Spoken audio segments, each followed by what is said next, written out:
Hi, this is Gautam Puri. Many of you have appreciated the write-ups which I have put up on my blog uh, about how I took the paper. However, that is time consuming and it also does not translate all my thoughts. It is difficult to do it. Hence, I said, let me take a paper and to see if I can speak whatever I am thinking so that you get a better idea of what I am doing while I am taking the paper. Okay. So, to ensure I take a paper like a student and I'm able to keep track of the time, we have a timer also out here.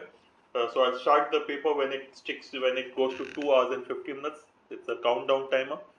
And in the actual paper, in the platform of TCS and in the Career Launcher platform also, you have a button. If you click on it, you get the entire paper. You can see the entire paper in one shot.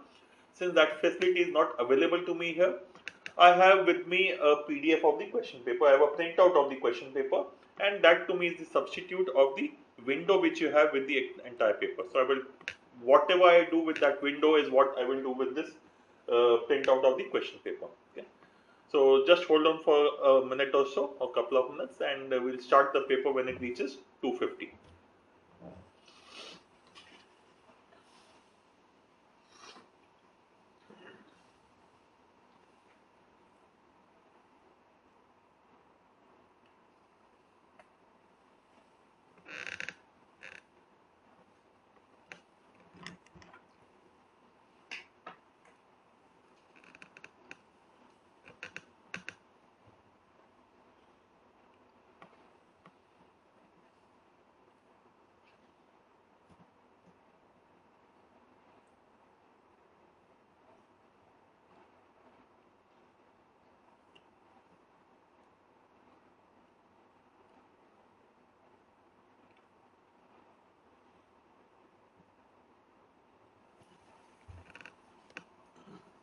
My standard way of handling the paper is typically I will do English usage first, English usage and the verbal logic part first.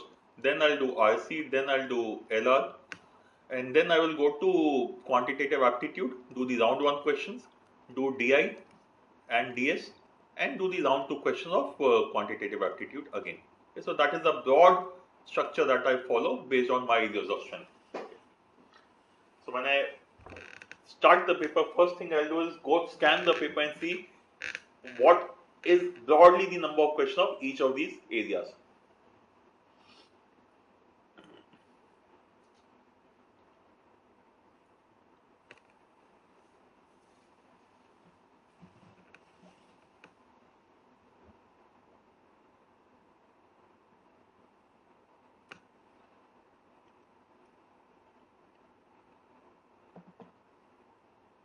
Okay, let's start the paper. Oh, sorry. Okay, yeah, we'll start the paper now. So the first thing I'm doing is I'm taking the paper, scanning through the paper and seeing how many DI and question are there in quant. So one passage, one set. Then there are four questions of DS. So there are four questions of DS out here. Two sets of DI. First they had three and four and four, 8 questions. Then third set of DI has huge amount of data, another 4 questions, so 12 questions. And last at 15 questions. So DI plus DS is 15. Plus, if I remember correctly, 4. I think it is 19 questions of DI plus DS, which means quant is about 35, 30 is the 31 odd questions, which is in line with the pattern which we have seen so far. So let's say about 31 questions. Now let me go quickly to the VLR section, and here again I'll check out how many RC and how many LR questions are there. So 59 to 61, 3 questions of LR. There's LR one set out here. Then we have one RC passage, two, and one, two, three questions from here. Then we have second set of LR, 4 questions, 3, 4, 7 questions of LR. Then another 5 questions of RC, so 9 questions of RC. And then we have another passage of RC, 4 questions, 9 and 4, 13 questions of RC. And 13 and another 3 questions, 16 questions of RC, 4 passages leading to 16 questions. And LR, the third set is again 3 questions, so 7, 3, 10, 8 and 3, 11, 12 questions, sorry. 12 and 3, 15 questions, so about 15 questions here, which means this is about 19. Okay, so that's a broad overview. and typically I would want to spend something like 80 minutes out here and the balance time out here, which will be about slightly less than 90 minutes, just around 90 minutes. Okay. Now let me go quickly to VALR and start the questions from there, because that is what I'm most comfortable with. Okay. I'm sorry. Okay. So question number 51 is where I need to go. So let me see, is this the one? Yeah, question 51. So let's start. Question of usage. Select the correct answer in terms of grammar and usage. Okay, primarily encouraging children to learn by experience and experimenting. Parallelism, experiencing and experimenting should be the thing. However, in special cases where the child is particularly shy and introvert, the role of mentor becomes crucial in enabling again the child to feel comfortable, creative and confident while learning through games, activities and interactions. Again, enabling, learning, experimenting, all of them should be similar. So original choice A, experience and experimenting, has to be incorrect. Both of them have to be similar. Choice B, experiencing and experimenting. Choice C is again experience and experiment. They are similar, but when I'm looking at the end, it is learning. Okay, so what is child's role of mentor becomes crucial to enable, in enabling the child to again out here. So in this also should be incorrect, because I want in. Choice D, we encourage children to learn by experiencing and experimenting. However, in special cases where the child is particularly shy and introvert, the role of mentor becomes crucial to enable. Again, it should be enabling. What about B? Where the child is particularly shy, the role of mentor becomes crucial in enabling the child to feel comfortable. Correct answer should be choice B. D is incorrect because of enable. Okay, next question. Question 52. Question of para completion. At the time, the most popular career for a Greek of any ability was politics. Hence, the sophists largely concentrating on teaching rhetoric. The aims of the young politician whom they trained, were not very sophisticated. These young politicians merely sought to persuade the multitude of whatever they wished the multitude to believe. The search for truth was not a priority at all. Okay. Consequently, a sophist tend to provide a strong argument on any subject or position. This could be correct. Okay, so we'll just hold on with this, because the search for truth was not a priority. Hence, I will give you a certain set of arguments which will work for you all the time. Choice B, they boasted of their ability to make the verse appear the better reason. Oh, incorrect. It is incorrect on account of continuity. Okay. Choice C, to attain these ends, mere quibbling and scoring of verbal points were employed. The search for truth was not a priority, and to achieve these ends, quibbling and scoring verbal points were employed. Uh, I am not sure. While it looks to be correct on account of continuity, but the search for truth. Oh, so no, I will say this is incorrect actually. Okay. This in which the multitude to believe and to achieve these ends. C actually should have come here. So this is incorrect. D, some like Gorgias asserted. Again, it's a new item has been introduced. The scope has been changed, but let's go through it. It is not necessarily knowledge. This is again the scope, both on account of scope as well as continuity. This would be incorrect. So the correct answer has to be choice A. Question 53. Looks like a question of critical reasoning. During the past 20 years, the audience for public radio has increased by 500%, and currently there are 30 million weekly public radio listeners. While many of us rely on public radio for unbiased and in-depth news, diverse music and cultural programming, there are still millions of people nationwide who have limited access to public radio programs. Okay. So with additional public radio stations and program options, more people would be able to connect to their communities and the world through voice of public radio. Which of the following is true about the statement in the inverted commas? So this statement, it extends the previous paragraph's argument, ending with there are millions of people who have limited access. So with additional public radio stations, okay, extending maybe yes. It is similar. No, it is not similar. It could be extending. Choice C, it draws a conclusion from the previous paragraph. This appears to be better. It says who have limited access, and hence, yeah, this is a more of a conclusion. So I will, between A and C, I will go for C. It strengthens the previous paragraph's argument. No, it is incorrect. The correct answer should be choice C. Okay. Question 54 is a question of grammar which I'll mark only if I'm 100% sure. If I am not 100% sure, I'm going to leave the question unanswered. Okay. Given below, okay, so let me go through the statement. The ambiguity of the situation not only amazes the audience, but it also suggests that consonance of such styles of acting is a possibility which has now percolated to the foundation of traditional styles of acting in drama. The potency of short stories has been underestimated by many critics and writers. However, the popularity of this genre confirms its well-deserved and legitimate status in the world of literature and discards all doubts regarding the effectiveness of this genre. Okay, I'm still not sure. Either you compromise with the tragedy of the situation or maintain your calm and allow other members to step in and take control of this unfortunate event. Is there some ambiguity? I am not sure, but I will come back to it. Let me go to the next statement. Statement D. The brief meeting provided sufficient evidence to believe apparently that the deal between the multinational corporation and the local suppliers was a futile exercise. I am not very sure of this at this point of time, though it appears to me that statement D is incorrect, but let me just go through it again. Brief meeting provided sufficient evidence to believe apparently that the deal between the multinational corporation and the local suppliers was a futile exercise. No idea at all, so I leave the question unanswered. Next question is question 55. Fill in the blanks. To have a few things to desire and many things to fear is a miserable state of mind, commonly seen in case of kings, which leaves their mind dash. They have many representations of dash and shadows which make their mind dash. If we are talking about a miserable state of mind, so the mind has to be definitely not happy. Okay, and which leaves their mind dash. Okay, which leaves their mind languishing, not sure, puissant, reinforced, or is it lassitude?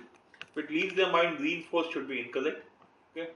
Okay, but I'm not very sure about the other three. Languishing seems okay, but I'm not very sure about the meaning of the word percent or lassitude.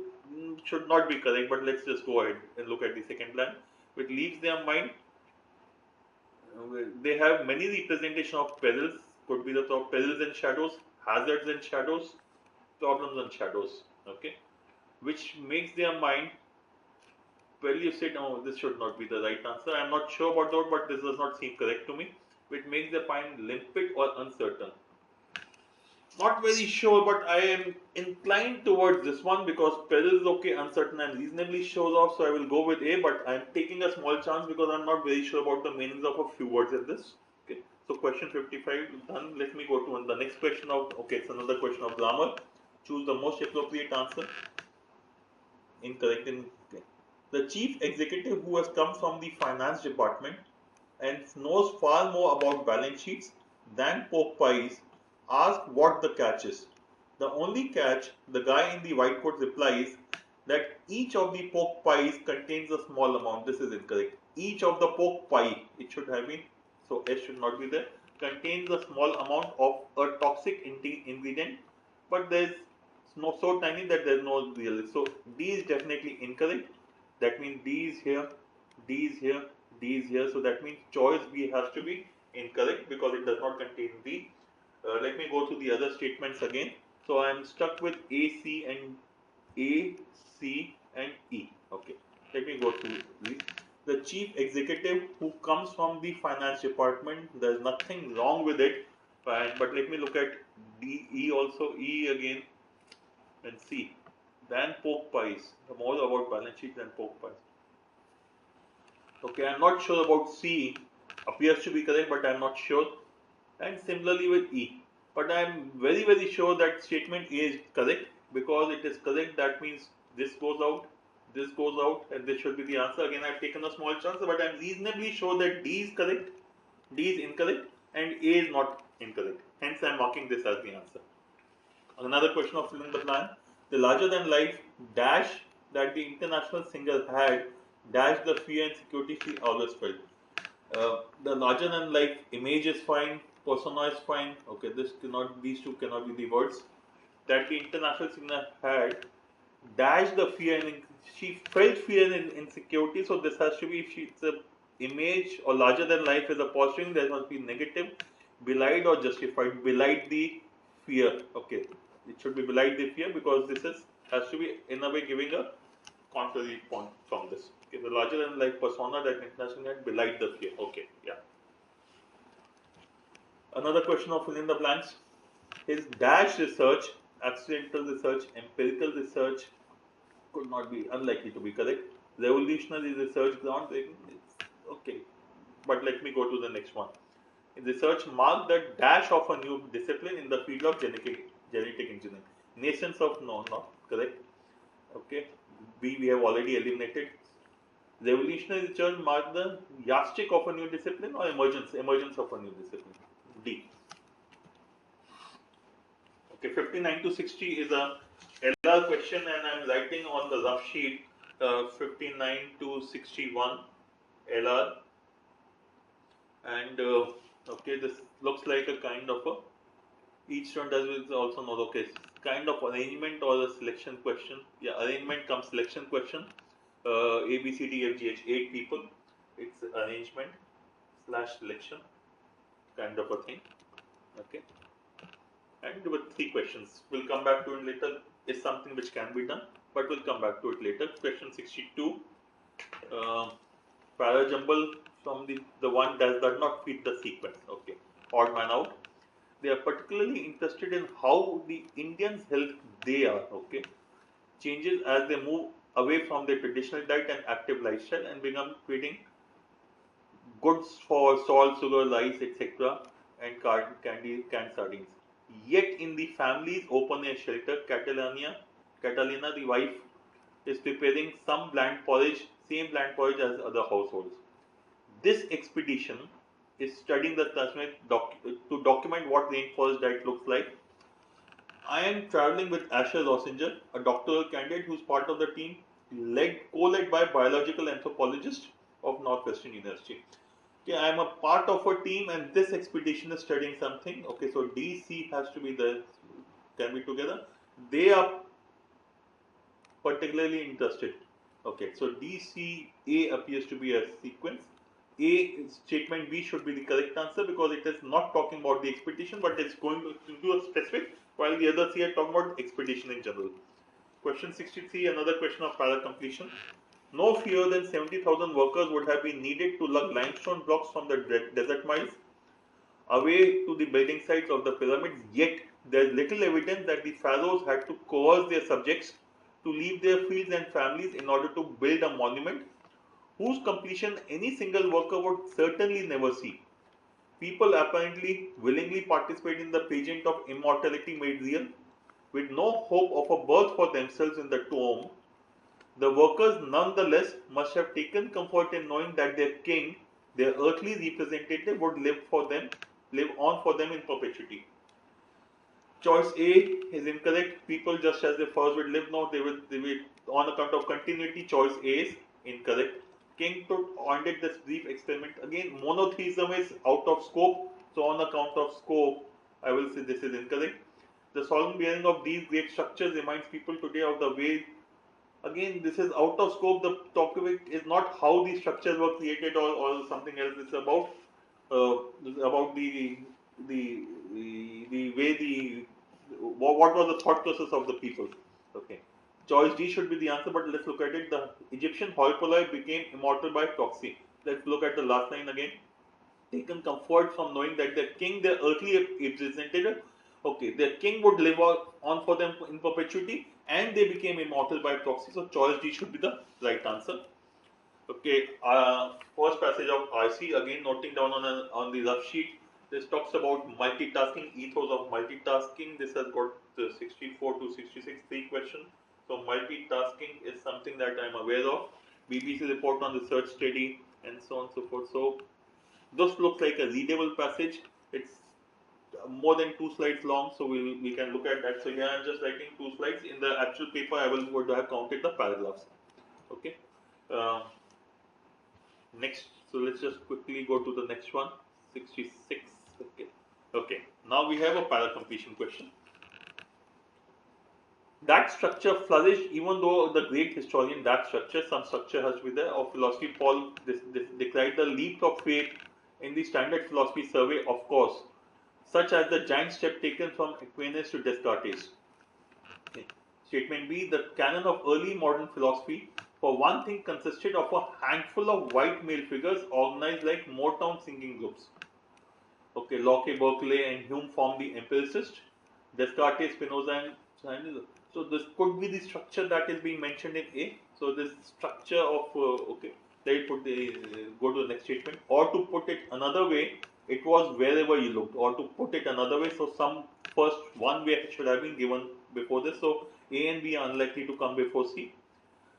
D. In the heydays of the 20th century, analytical philosophy, rigidly designated by the true believers as the historical probe of piecemeal issues in logic and language, you didn't have to look far for the answer. Okay. Do philosophers respect the history of their field? Okay. Now, when I'm looking at this, I'm very sure that A and B cannot come before C because I'm talking about it was everywhere. Something, some way would have been there. So when I'm looking at this, you did not have to look statement D. You did not have to look far for the answer. Or to put it another way, it was everywhere you looked. You did not do so. DC appears to be okay. Which what about E? Do philosophers respect the history of the field? Okay. So DC, I will say is definitely the combination. Let me just look at the choices. DC choice A is incorrect. DC is here. DC is here, and DC is here. Okay. The starting point, is it A or E?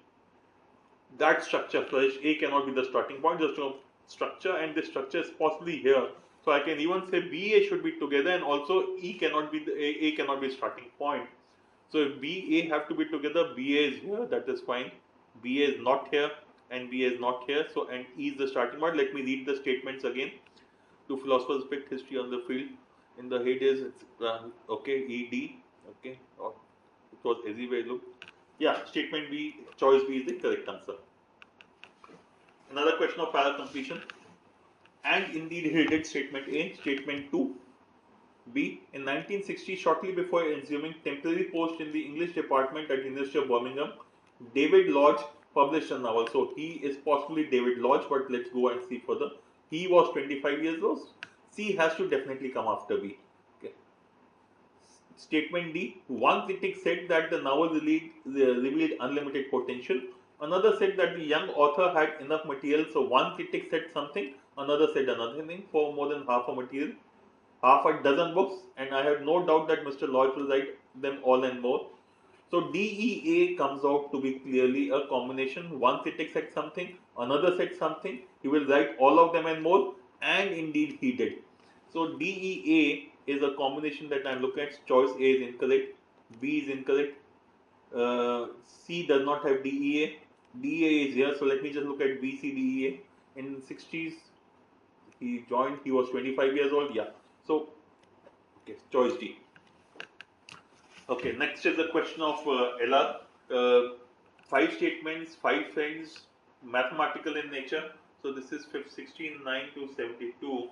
So this is about books, friends, Harry Potter. Okay, Harry Potter books. It is all about. I can see those names. 5 statements, and these are somewhat lengthy statements. So I'm not sure if this is worth doing or not. But at this point of time, 59 to 61 seems a better option as compared to this. Okay, 4 questions. Okay.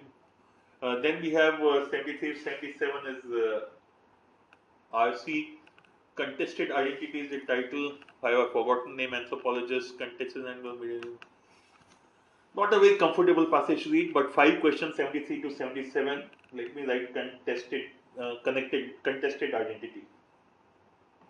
Okay. How long is this passage? 1, 2, 3. Almost 4 slides, a long passage, but 5 questions. I may look at it, but not very sure about it as of now.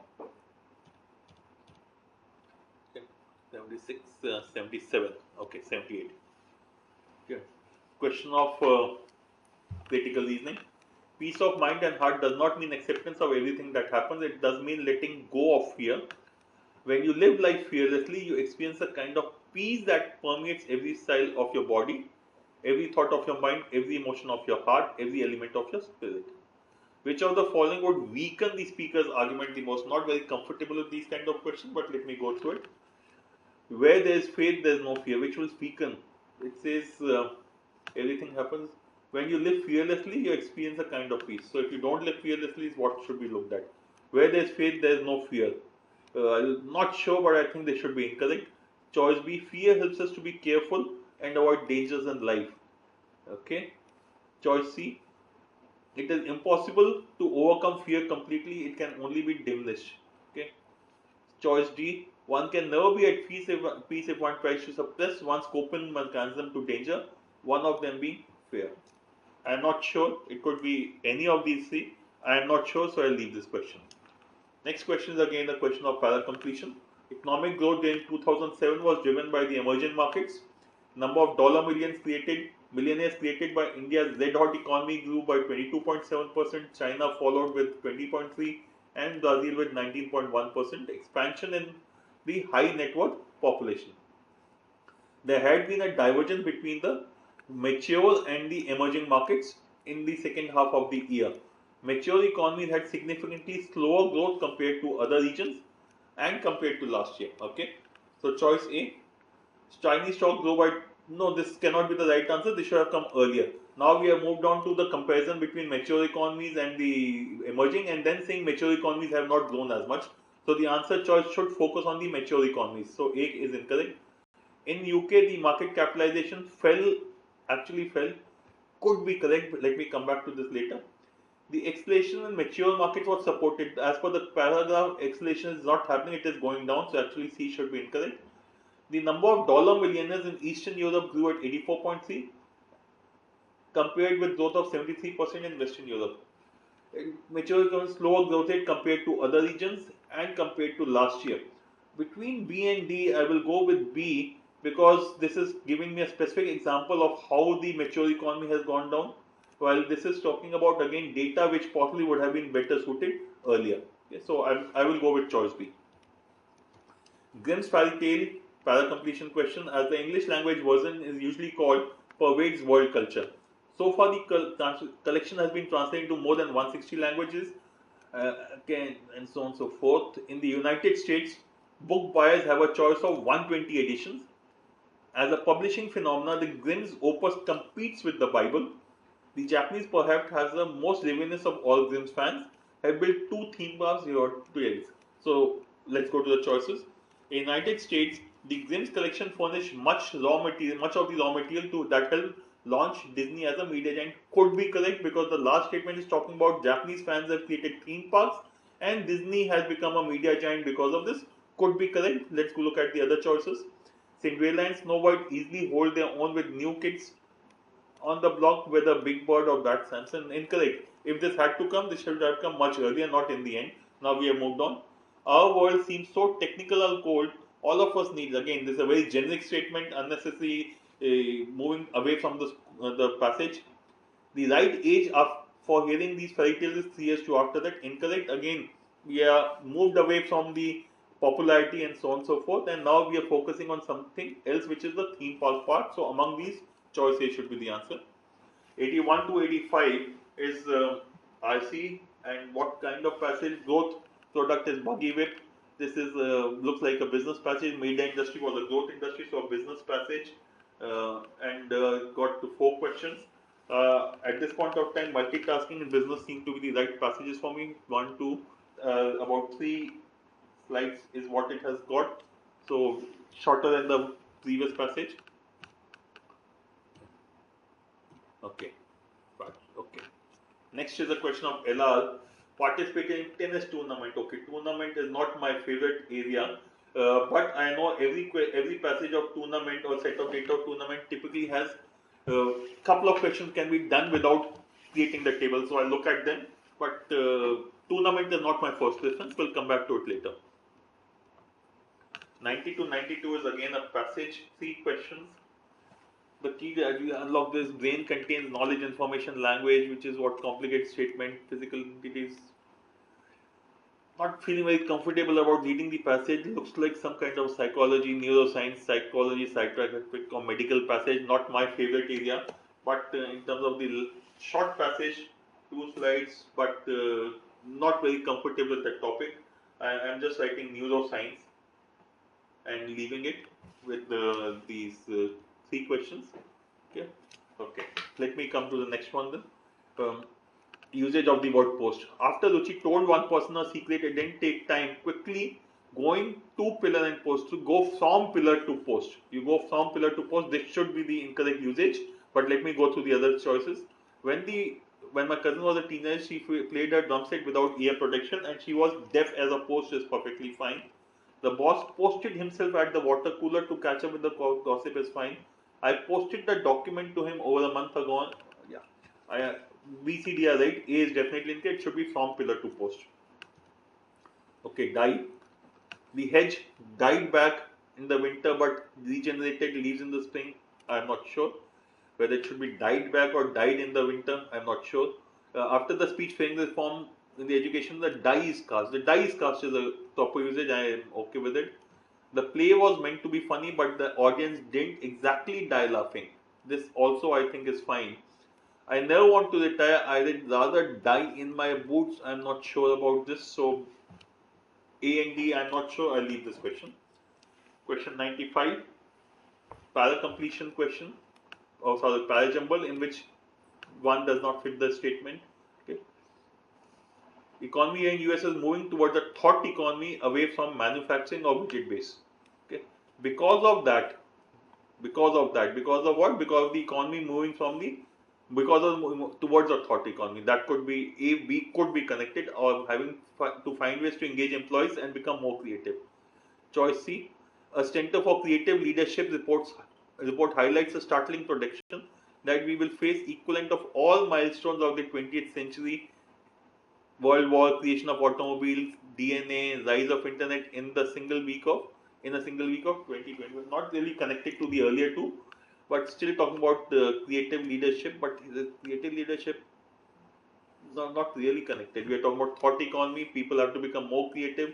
Okay, in the United States now we are being paid disproportionately more to think than we are being paid to manufacture and produce something.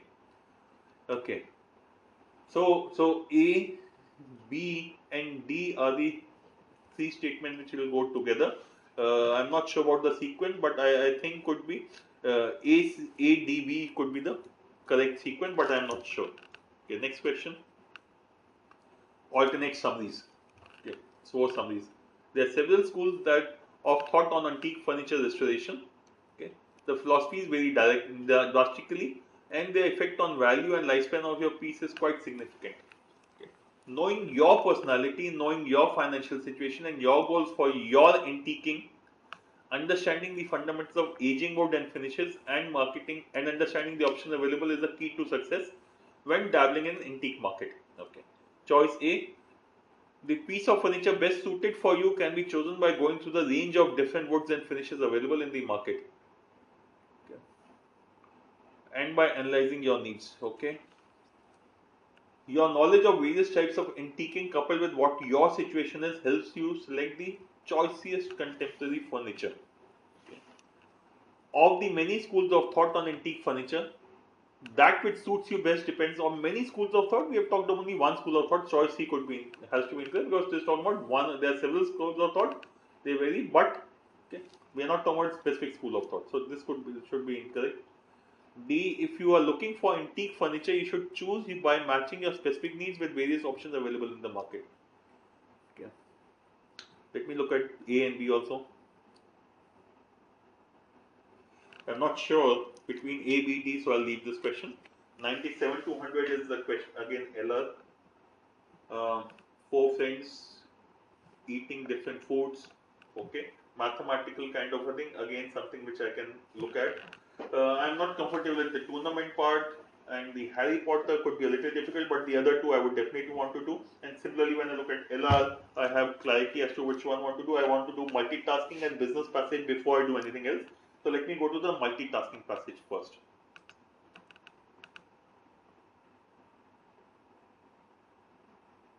Multitasking is 64 to 66. I'll quickly read the passage. In recent times, the challenge for the ethos of multitasking have begun to emerge. Numerous studies have shown that sometimes fatal danger of using cell phones and other electronic devices while driving, for example, and several states have now made that particular form of multitasking illegal. In the business world, where concerns about time management are perennial, warnings about workplace distractions spawned by multitasking culture are on the rise. In 2005, the BBC reported on a research study funded by HP and conducted by Institute of Psychiatry at the University of London that found workers distracted by email and phone calls suffer a fall in IQ more than twice that found in marijuana smokers. Okay, the psychologist who led the study called this new infomania a serious threat to workplace productivity. Multitasking might also be taking a toll on the economy. One study of researchers in the University of California monitored interruptions among office workers. They found that workers took on an average of 25 minutes to recover from interruptions such as phone calls or answering email and return to their original task. Discussing multitasking with New York Times in 2007, Jonathan, an analyst at the business research firm, estimated that extreme multitasking information overload cost US economy $650 billion a year in lost productivity. To better understand the multitasking phenomena, neurologists and psychologists have studied workings of the brain. In 1999, chief of the cognitive neuroscience at National Institute of Neurological Disorder and Stroke used functional magnetic resonance imaging scans to determine when people engage in task switching, that is multitasking behavior. The flow of blood increases to a region of the frontal cortex called Brodmann area 10. The flow of blood to particular regions of brain is taken as a proxy of indication of activity in those regions. Okay, that is presumably the last part of the brain to evolve and the most mysterious and exciting part. Gruffman told New York Times, adding with a touch of hyperbole, it is what makes us most human. It is also what makes multitasking a poor long-term strategy for learning. Other studies, such as those performed by Rene Maurice, have used fMRI to demonstrate the brain's response to handling multiple tasks. He found that evidence of response selection bottleneck that occurs when the brain is forced to respond to several stimuli, and so there's a response selection bottleneck. As the task switching leads to time loss as brain determines which task to perform, psychologist David Meyer at the University of Michigan believes that rather than bottleneck in the brain, a process of adaptive executive control takes place which schedules task processes appropriately to obey your instructions about the related priorities and serial order as he described to New Scientist. Unlike many other researchers who study multitasking, Mayer is optimistic with the training that the brain can learn to task switch more effectively, and there is some evidence that certain simple tasks are amenable to such practice. But his research has also found that multitasking contributes to the release of stress hormones and adrenaline, which can cause long-term health problems if not controlled, and contributes to short-term loss of memory. So, okay. Look at the questions. According to the passage, Brodmann area 10 constructs the human characteristics inherent in us. No, it does not. Is esoteric but functional. I will go back and check out. Hinders multitasking. No, blood flows there, so it cannot be hindering. Is it B or D? Let me go back and check out Brodmann area 10. Where was it? Yeah, it is here. Flow of blood goes to that region. Proxy. This is about mysterious and exciting part. So it is esoteric. Okay, with a touch of hyperbole. This is what makes us most human. So it makes us so it's esoteric. It facilitates multitasking. I'm not sure. Let me go back to the other questions, but I'm not sure, and hence I'm leaving this at this point of time. Which of the following is least likely to be inferred from the passage? The area of brain known as frontal cortex facilitates multitasking. Does it facilitate multitasking, or it is? We'll come back to it. Okay. There is visible incongruity in the views of Rene Maurice and David Meyer. Yes, this can be easily inferred. So this cannot be the answer. The last couple of paragraphs say that clearly. Multitasking contributes to interruption in the workplace and to short-term memory loss. This has also been clearly mentioned in the passage. So this cannot be the answer. Marijuana doesn't impair one's IQ as much as multitasking does. Specific data, let me just go back and confirm where was marijuana. It was somewhere in the beginning of the passage. Yeah, we have marijuana here. Workers distracted by email, phone calls suffer IQ more than twice that found in marijuana smokers. So marijuana is less harmful as compared to multitasking. So D again can be inferred, and this cannot be the answer. So the answer should be A. But then now let me just go back. If I remember the previous question, the two choices were Broadman area 10 facilitates multitasking is esoteric but functional. Esoteric is fine. I was not sure about the functional part, and the other thing facilitates multitasking. Now, if this question, this is least likely to be inferred, that means D cannot be the answer. So based on the next question, I will go ahead and mark B as the answer. 66. The author's viewpoint concerning multitasking seems to be objective. No, he's giving by and large only one side of view, and he's also not happy with the point of view of David Myers, who was giving the opposite point of view. Apathetic, no, he's concerned about it.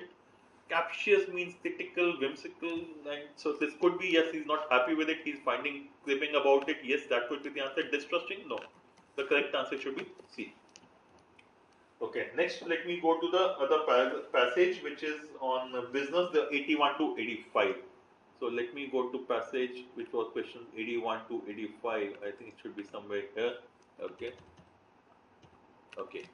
The passage on business. Today's growth product is tomorrow's buggy whip. And often management does not seem to realize it. A company must learn to think of itself not as producing goods and services but as buying, creating and satisfying customers. This approach should permeate every nook and cranny of the organization. If it doesn't, no amount of efficiency in operations can compensate for the lack. Marketing myopia is not easy to overcome, but unless it is an organization cannot achieve greatness. This is the lesson learned by many companies in many industries, including the glamorous growth industries. Every major industry was once a growth industry, but some of that are now riding a wave of growth enthusiasm very much in the shadow of decline. Others which season growth industries have actually stopped growing. In every case, the reason growth suddenly slowed also because of the market is saturated. It is because there has been a failure in management. Okay, the failure is at the top. Executives responsible for it in the last analysis are those who deal with the broad aims and policies. Railroads did not stop growing because of the need of passenger and freight transportation decline. They grew. That grew. The railroads were in trouble today not because the need was filled by others, but because it was not filled by railroads themselves. Okay, so railroads should have become transporters rather than this. They let their customers taken away from them, and because they assumed them to in railroad business rather than in transportation business. The reason they defined the industry correctly was because they were railroad oriented instead of transportation. So product oriented instead of industry oriented. Okay. Generally, all the established film companies went through the drastic reorganization. Some were disappeared. All of them got into trouble because of TV's inroads, but because of their own myopia. Okay. As with the railroads, Hollywood defined the business incorrectly. It thought it was in the movie business when it was actually in the entertainment business. Movies implied a specific limited product. This produced a fatuous contentment, which from the beginning led producers to view TV as a threat. Hollywood scorned and rejected TV when it should have welcomed it as an opportunity to expand entertainment business. Today, TV is a bigger business than the ordinarily defined movie business ever was. Would Hollywood have gone through the fiscal purgatory that it did if it had been customer oriented, providing entertainment rather than product oriented? What ultimately saved Hollywood was accounted for a reason. The reason was the wave of young writers, directors whose previous success had decimated old movie companies and toppled big movie moguls. There are other less obvious examples of industries that have been and are now endangering their future by improperly defining their purposes. I shall discuss many in detail later and analyze the kind of policies that lead to trouble. Right now, we may help to show what a thoroughly customer-oriented management can do to keep a growth industry growing, even after obvious opportunities have been exhausted. And here there are two examples that have been around for a long time. They are nylon and glass, specifically DuPont and Numerous Company and DuPont and Corning Glass Works. Both have great technical expertise. Their product orientation is unquestioned, and this alone does not explain their success. After all, who was more product oriented and product conscious than the erstwhile New England textile companies? And they have been thoroughly massacred. The DuPonts and the Cornings have succeeded not as a product of research creation because they have been thoroughly customer oriented also. It is constant watchfulness or to apply technical know-how. Without a very sophisticated eye on the customer, most of the new products would have been wrong. Their sales method useless. Okay, let's go to the question. This is the lesson learned by many companies in the industries, including most learners. What lesson does the author talk about? Let me just quickly go back. It was somewhere in the beginning of the passage itself. Okay, marketing myopia not easy, but unless you overcome marketing myopia, or you cannot achieve greatness. This is the lesson learned, that you have to overcome marketing myopia, become customer centric rather than product centric. That today's new economies are no. This is must have great technical competence. No, companies should simply be product oriented, backed by great technical. No, incorrect. In order to achieve greatness, it must learn how to satisfy customers. Next question. The reason they defined their industry wrong was because they were railroad oriented instead of transportation oriented. Choice A, Hollywood scorned and rejected TV. But what am I supposed to do? Okay. Study the following statement and draw another example from the passage that offers the same argument. Another example which gives the same argument. Hollywood scorned and rejected TV when it should have welcomed it. They were railroad oriented. Okay, an opportunity to expand the entertainment business. Okay, could be correct. DuPont and Cornell have succeeded not primarily because of their product or research orientation, because they have been thoroughly customer oriented also. This is incorrect. We are looking at the other side, that why the failure happened. So DuPont Corning cannot be the answer. Today TV is bigger business. This again is incorrect. TV is bigger business is a statement of fact. It is not giving us a comparison with the earlier situation. So A at this point of seems to be the best answer. Had Hollywood been customer oriented rather than product oriented, would it have gone through the financial purgatory that it is? So answer is either A or D. Both of them are talking about they were railroad oriented instead of transport oriented. So here we are talking about the specific industry and the product as an opportunity to expand the entertainment business. I am not sure. So A and D, I will leave this question. I am not sure of the answer. Which of the following options cannot serve as a statement argument to define customer oriented approach and or strengthen the case for a customer? Which cannot serve to define customer oriented. Customer oriented approach demands a strong concern about customer. Uh, this can be customer oriented or it can strengthen the case. Okay. Prior research and analysis of customer profiles and behavior must be done before development and new products. Okay. Lack of customer orientation leads to marketing myopia, which no amount of efficiency can ever compensate for. Okay. A company not only thinks of itself buying and creating satisfying customers, but is eventually going to share the fate. Again, okay, let me just read the question again. To define customer oriented approach or to strengthen the case of customer. So we are looking at customer oriented approach, the what process, okay. Okay, so ABC, so by that logic, D should be out because they are giving me three different ways to become customer oriented, while this is saying this was not customer oriented. So, okay, the rhetoric today's growth industry is tomorrow's growth product is tomorrow's buggy whip is substantiated and illustrated by an example of which of the following industry. Okay, it cannot be DuPont, cannot be the answer. DuPont Corning, they are the opposite. They are not. They have not followed this growth product to buggy whip. They have been successful. So okay. Railroad is fine. Hollywood and New England Textiles, these are all three of them follow that rule. So railroad, TV, railroad, Hollywood, TV cannot be the answer here. DuPont's, Corning's cannot be the answer. So out here, actually even TV cannot be the answer. 84. Okay, there's one more question in this. Okay, what does the word fatuous contentment as used in the fourth paragraph connote? I have a think it should be state of deja not something that is happening again. No, state of delirium, sense of false satisfaction, sense of deep contentment. Let me just go back to the paragraph passage and read it again. Fatuous contentment was with respect to Hollywood, if I remember correctly.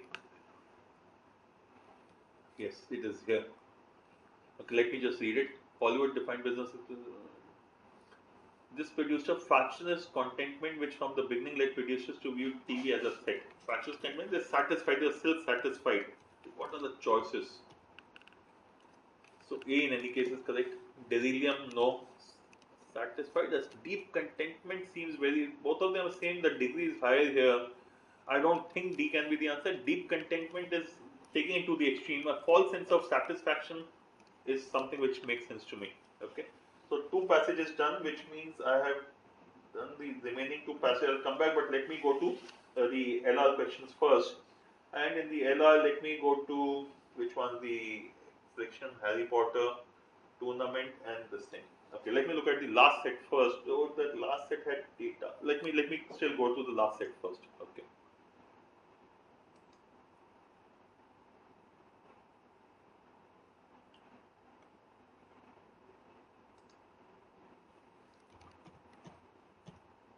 Okay. Mathematical set. I'm just taking it. Could be a little difficult, but let me just take it up. 4 friends A, B, C, D went to a this thing, and I have 2 hours. Okay. I have need 90 minutes for quant and DI. That gives me about 40 minutes, 35 minutes more. Okay. ABCD went to food corner named Daljit Fast Food, which is known for its items samosa, kachori, jalebi, imaiti to have some snacks. Each of the 4 friends selected 2 items out of the 4 items and had 2 pieces each. Okay, 2 items and 2 pieces each. No 2 friends had the same combination of the 2 items. The per piece prices of the 4 items were 5, 6, 4 and 5.5, not necessarily in the same order. Okay. So we have A, B, C, D. Okay. And okay, they make statements, the details of which are given in the next one. Okay, let me just write down 4, 5, 5.5 and 6, and then we have samosa, kachori, jalebi and imrati. Okay. One of the items I had was cost list of the 4 statements are there. 2 statements are there about each of them. Later on, it was observed that out of the 2 statements made by each friend, one was false. Okay, one false, one true. Whereas the other statement was true. If the any statement made by any of the 4 friends gives more than one information, then all information in the statement is either true or all information is correct. So multiple information means either all right or all wrong. Let me go to the statements and see where do I find a contradiction. Okay. Statement 1 of A. One of the items that I had was the costliest out of the 4 items. Okay. Statement 2. D spent a total of 20 rupees and did not have a jalebi. So 20 rupees means 6 rupees and 4 rupee item. The other were 5 and 5.5 if I remember correctly. Yeah, 4, 5, 5.5 and 6. So 20 is possible only if you have 2 each of 4 and 6 rupee item. Okay, so statement 1 of B. I spent the maximum possible amount at the food corner. Maximum possible amount will be 23. 23 is on account of 6 and 5.5 into 2. Okay. Statement 2. I spent a total of 18 and one of the items that, sorry, A spent a total of rupees 18 and one of the items he had was the costliest of the 4 items. 18 will happen with 4 plus 5. 4 plus 5, 18 is 4 plus 5 into 2, 9, which makes it 18. And one of the items that he had was costliest of the 4 items. So this statement is false. Statement 2 is false because 18 is 4 plus 5. The costliest item 6 rupee item. Okay. Okay, so this is false. That means this should be true. Okay. D did not have samosa as well as jalebi. The cost of kachori was 6 rupees. Okay. I had samosa. The cost of which was 5.5 rupees is what D says. D is saying B spent a total of 23. 23. Yeah. Statement B1 is that. So this should also be true. So this is true and hence this is false. Okay. Now let's look at the remaining statements and see which one would be the most expensive, which of the 2 are the correct items, statements. One of the items that I had was costliest of the 4 items. A spent a total of 18 is false. Okay. And one of the items that he had, so A has been mentioned here, let me see if I have something. 18, one of the items he had was costliest of the 4 items. So this is false and that he's offer A took the costliest item is false. So that means A did not have the costliest item. So statement A1 is also false because one of the items are the costliest item.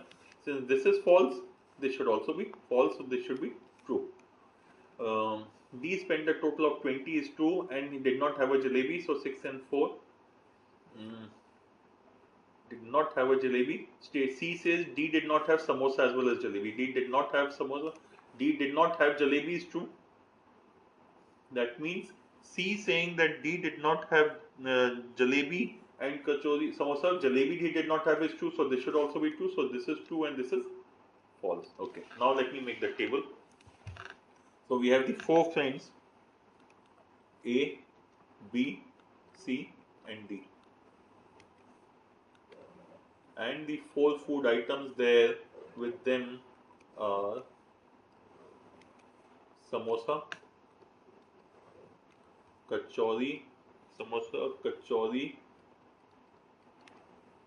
jalebi and imaiti. Okay. Now let's start putting in the data based on the statements. Okay. A, first statement we can't do anything. Statement 2 says D spent a total of 20 and he did not have a jalebi. D did not have a jalebi and he spent a total of 20 rupees. 20 rupees can happen only if it is 6 and 4 rupee item. So he had a 6 rupee item and a 4 rupee item. So statement 2 we have taken. Statement B1, I spent the maximum possible amount at the food corner. So B has spent 23 rupees and we know that is possible only with 6 plus 5.5.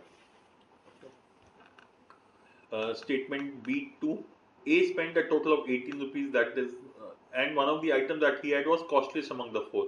So A did not have a 6 rupee item. So 6 rupee item was not taken by A. Okay. That's why. And A spent a total of 18 and A did not spend 18 also. Total amount of 18 also is incorrect for A. Okay, so this is also statement 1C says D did not have samosa as well as jalebi, and this is true. D did not have samosa as well, so it did not have this. So these two have to be correct, and these two have to be 6 rupee or 4 rupee items. So one of them is 6 rupees, one of them is 4 rupees, and 5.5 for the remaining two. The statement 2 says cost of kachori was 6 rupees. Cost of kachori was 6 rupees. This is false. If this is false, that means kachori should be 4 rupees and imaiti should be 6 rupees. That means A did not have imaiti also. Okay. Statement D1, I had a samosa, the cost of which was 5.5. So D says I had a, okay, that is already taken care. And D, and this means samosa is not 5.5. So samosa is not 5.5. That means samosa should be 5 rupees and jalebi should be 5.5 rupees. Now B took 6 and 5.5, that means he's taken imaiti and jalebi. That means he's not taken these two items. Okay. So this is taken. B spent a total of this. Okay. Statement A1, I had to cost this item, we have all done. So this is the table we have created. Let's go to the question and the choices. All the questions together. Any data? No, each question is independent. Data from one will not help me. So let me go to the question. A spent a total of 21. Which of the following items he had at the food corner? A had 21. Okay. A had 21. 21 is possible only with 5 and 5.5 is 10.5 into 2 is 21. So 5 and 5.5 is samosa and jalebi. Samosa and jalebi. Yeah, choice B. 21. How many friends out of the 4 had imaiti at the food corner? Let's just look at the. These two had imaiti at the food corner. For the other two, this he did not have. So it is 2. Or what about C? Okay. So C could have imaiti and samosa also. So that is possible. So it could be either BD or BCD. So it could be either 2 or 3. And hence the answer should be cannot be determined. 99. If the total amount spent by C was more than D, then the items consumed by C were spent by C was more than D. Okay, by C was more than D. C, that means is greater than 20 but less than 23 because B is 1. So less than 23. Between 20 and 23 is what we need to look at. In how many ways can we get 20 and 23? Between more than 20.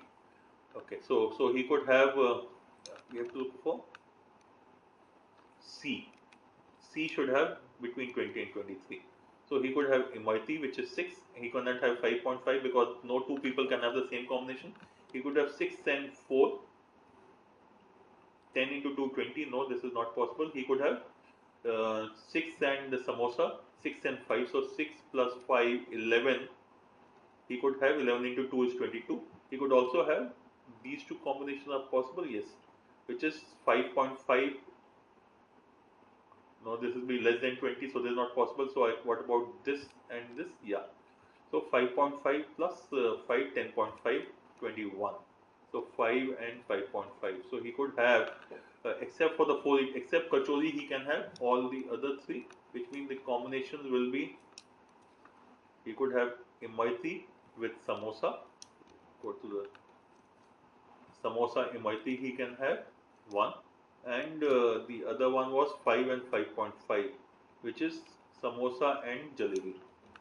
So samosa and jalebi. So either A or C. Okay. Total amount spent by the food things could not be more than. Already we have 2 people who have spent. Uh, this is 20 rupees. This is 23 rupees. So the maximum amount, if we are looking at, we'll need to look at one person taking 5.5 and 5, and the other taking 5.5 and 4.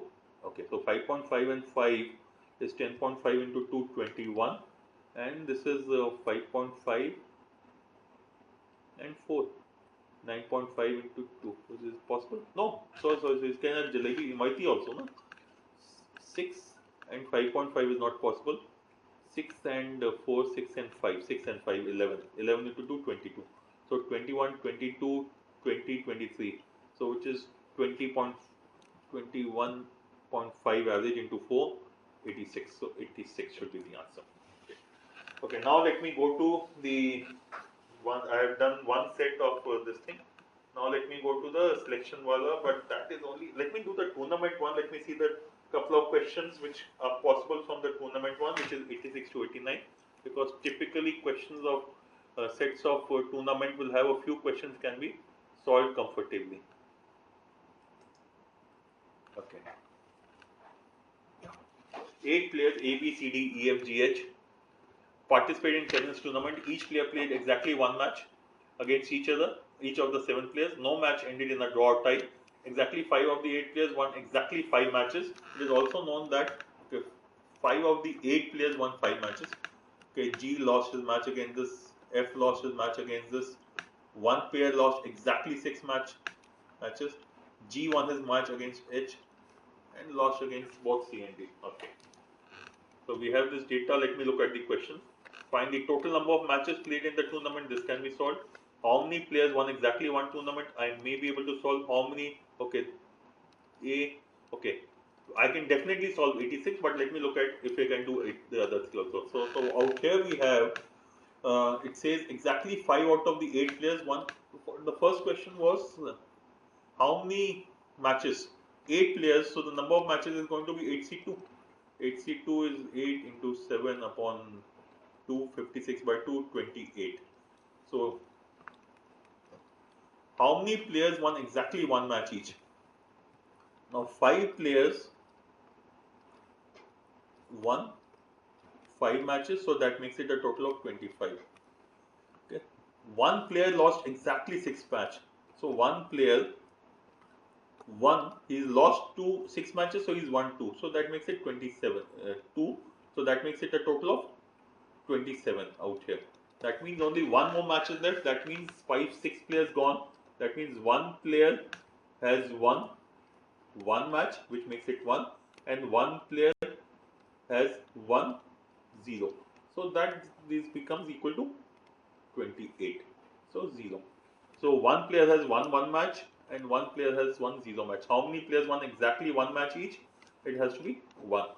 How many matches did A win in the tournament? How many matches did F win in the tournament? Let me look at these two. Okay, how many matches did A win in the tournament? Let me just clean up the slide because in the rough sheet I have space. Here I don't have sufficient space. Okay, how many did A win? Okay, G. Okay, let me put it this way: 1 and lost. A and F. Let me look at only A and only F. G lost his matches. G has lost 4 matches. That means G has either won 0 or 1. That means G has won either 0 or 1 or 2 matches. He's definitely not 5 matches because he already lost 4. Okay, F lost his match against A. F lost his match against A. So A, but won against G. So F has won I definitely not F is, so when I'm looking at F and A, the number of matches each one of them can win is 0, 1, 2 or 5. 0, 1, 2 or 5. So both of them have won one match each, so this is ruled out. Okay. F lost his match against this thing. Okay. Only one player. G won his match against H. A lost his matches against both C and D. He lost against C and D. So he's lost two matches, and G has definitely G's either 0 or 1 or 2. G lost out here. Actually, G has lost these four matches B, C, D, E, and won five matches.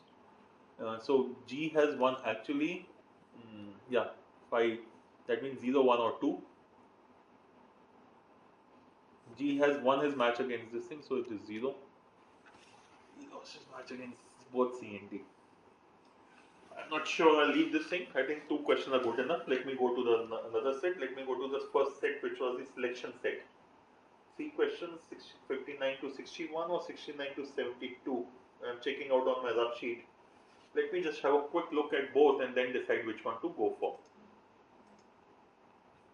We have 59 to 62 and 61 and 69 to 70. Let me just check up 69 to 72 first. Okay. Large amount of data, could be time consuming. The attraction is 4 question and mathematical in nature, which I'm comfortable with. But let me look at the others first. So I think I'll go with the other one, 59 to 61, because what I remember about this set is that it was simple data and more of a arrangement kind of question. 8 stones A, B, C, D, E, F, G, H have been assigned a task of spreading health awareness in 3 villages, rotten, smudged and tarnished. Each stone has to visit exactly one of these 3 villages, and each village has to be visited by at least 2 stones. It is also known that, okay, if Fatima visits this, then this happens. Gauri and Hemlata are to visit the same. Avni is to visit Lawton, then B and E will also visit Lawton. And Charu not to visit Lawton. Okay. Okay, we have condition. Let me see, are the questions connected or they are independent? If they are independent, then it becomes easier.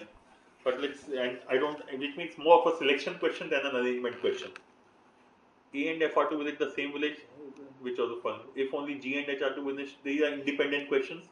These are independent questions, so there's not a selection. There's more like a, to me, a eligibility criteria kind of question. So let us just put the data in place first of all. 8 students A, B, C, D, E, F. F is to visit smudged. So statement 1 says, if F is to visit smudged, then B will also visit stuff. F going to SMIR implies B also. Okay. Statement 2, Gauri and Hemlata are to visit the same village. Gauri plus Hemlata will go together wherever they go. If Avni to visit to Lawton, then B and E will also visit. Avni is A. A to Lawton implies B plus E also. Okay, so B is stuck with Fatima as well as Avni. Okay, B plus E also. Chalu not to visit Lawton. Chalu not equal to Lawton. Okay. David and Fatima cannot visit the same village. Okay, David and Fatima have to be separate. So D and F. D and F have to be different. Okay, let's look at the questions now. A and F visit the same village and Bindu and Gauri are visited to Lawton. Then which of the following can be true? Okay. A and F visit the same village and B and G are to visit Lawton. Which of the following can be true? Okay, let me just make a table here somewhere and we'll start doing it. So we have the 3 villages are Lawton. Then we have what were the 3 villages? Smudged and Tarnished, SMIR and TAR. Okay. The question says A and F visit the same village, B and G will visit Lawton. B and G are to visit Lawton. So B and G have to visit Lawton. Okay. B and G have to visit Lawton. A and F have to visit the same village. A and F have to be same village. So that means A and F could be either here or here. F visit merged. Okay. So A cannot go to Lawton because if A had gone to Lawton, then B. Okay. No, but there are 8 people out here. So 2 people have gone here, and okay.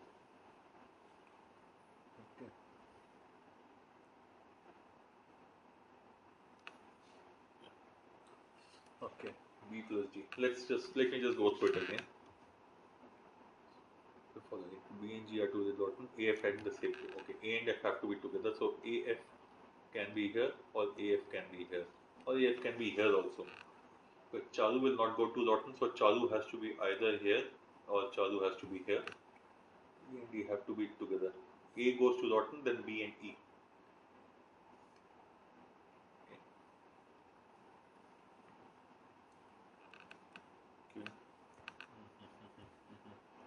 D and F have to be different.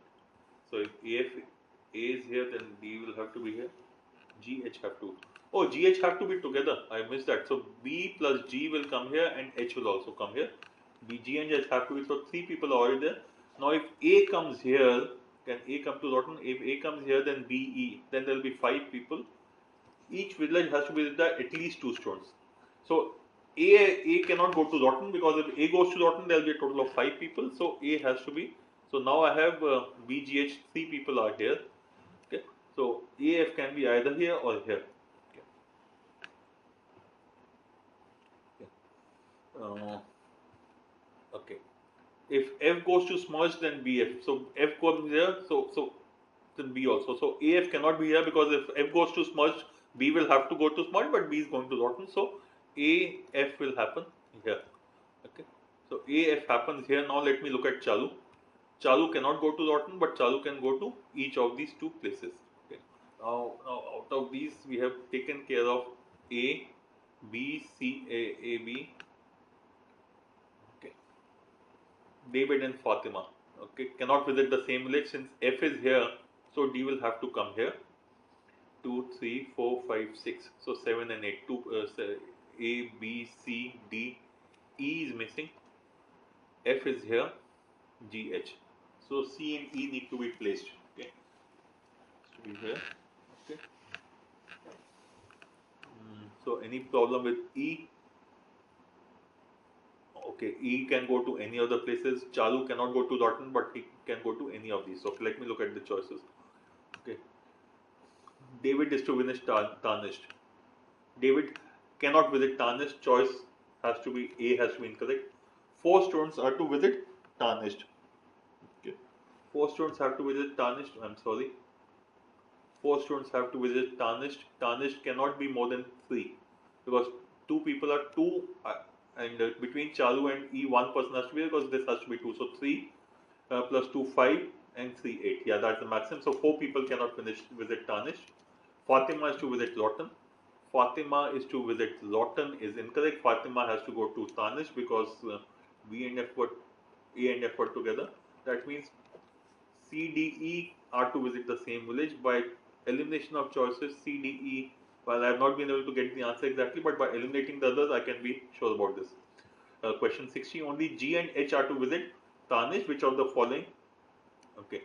G and H have to visit Tarnished. Okay, let me just do it again. So Lawton, Smudged, Tarnished. Only G and H will visit Tarnished. Okay, G and H will visit Tarnished. Only G and H will visit Tarnished. Which of the following completes the stone who can visit Lawton? Okay. That means who can visit Lawton, which means I need to maximize the number of people who will go to Lawton since 2 have to go to each. That means I can look at 4 people going to Lawton provided all conditions are satisfied. Now I can go, if A goes to Lawton, B and E will also go to Lawton. So let me put A, B, E together. A, B, E can go to Lawton together. Okay. F cannot go to Smudge because if F goes to Smudged, then B will also go to Smudge. So F should be here again.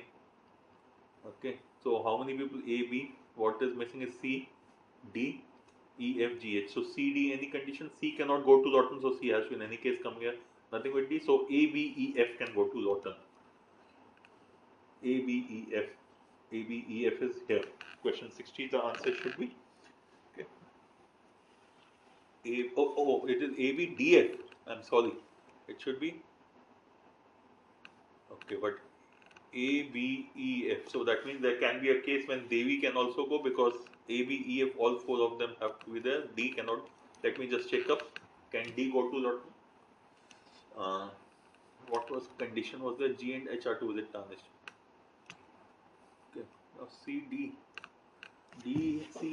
and F have to go to different. So D and F have to go to different. But how can D come here? Okay.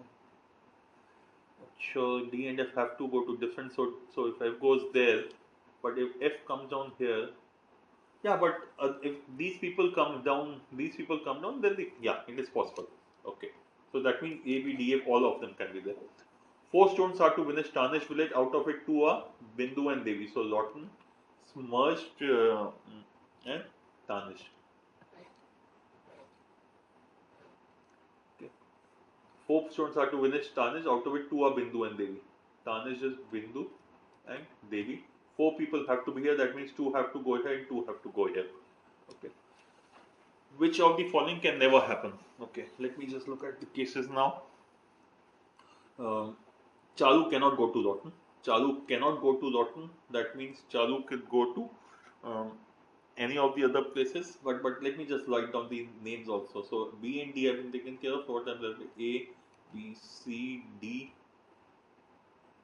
E, F, G, H. Let me start putting people there. Okay. F goes to Smirch. B also goes to Smirch. So F cannot go to Smirch because if F goes to Smirch, B will. So F will come here definitely. Okay. F goes to Smirch, B also goes to Smirch. G and H have to be together. If GH have to be together, that means GF will have to be here.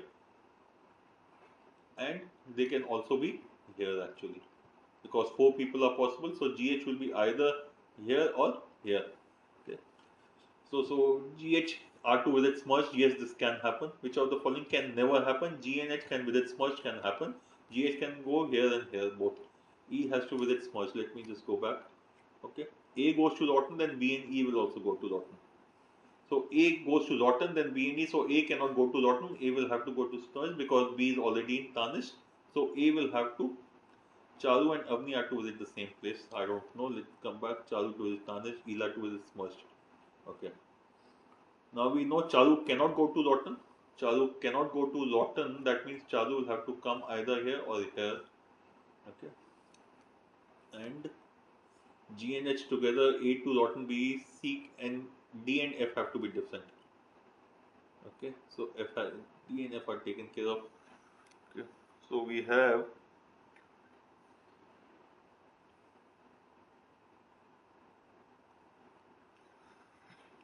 F has to be there. Okay, who can be the other person? A cannot be there. So what we have out here is in Lawton we need at least two people. So if these two are here, then A and F has. So one case could be A and F out here. Okay. Uh, so we can AF, GH. So A, B. So we'll have then CD out here. C, D, E. Any problem with C and D being together? C and E being together, there is no problem. Please, I can't see any. Okay. E2 with its merged. Okay. The other thing could be BD here and GH here. Okay. BD here, GH here. Chalu in any case can be only in these two places. And F has to be here. Okay. And can I have A out here? Yeah. Because if GH has come here, then AC have to be, C will have to be here, A has to be here. Chalu and Avni are to visit the same village. This one is coming out to be difficult. It's come out with taking time. Chalu to visit Tarnish. Chalu can visit Tarnish, that is not an issue. Chalu and Avni visit the same village or E village to visit. Okay. E can visit first, can never happen. And E has to visit the same. Chalu and Avni. Chalu and Avni are to visit the same. Chalu and Avni.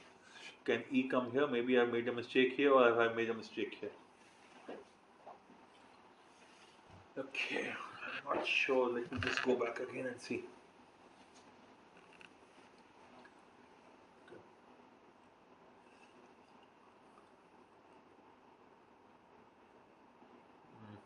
I'll just erase the entire thing. Let me just try doing it on the paper. Okay. Okay, FA. The issue is Chalu and Avni together or Ela smudged. Can Ela go to smudged? Oh, Ela cannot go to smudged. How stupid of me. E is here. E cannot come here. In the second case, BDGH. Well done. E can go to smudge, but if E goes here, then E will have to be here. But can A, F be here and E, C be E and C?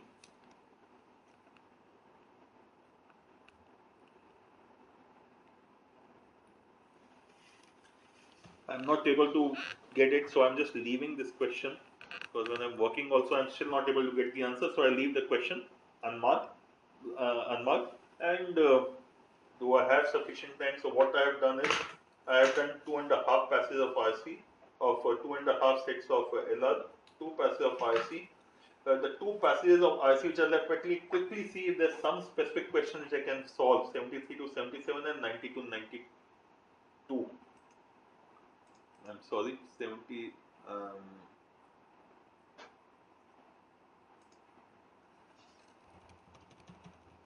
Okay.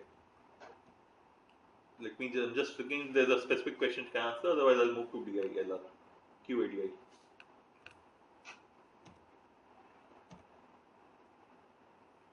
Again, I'll have to, in each of these 4 questions, I'll need to read the passage completely to be able to do anything. Questions 90 to 92, let me look at those. Yeah. If there's a specific question, I will answer it, otherwise I'll go back to go to QADI. So following can be attributed to brain except as per the passage when user science is true.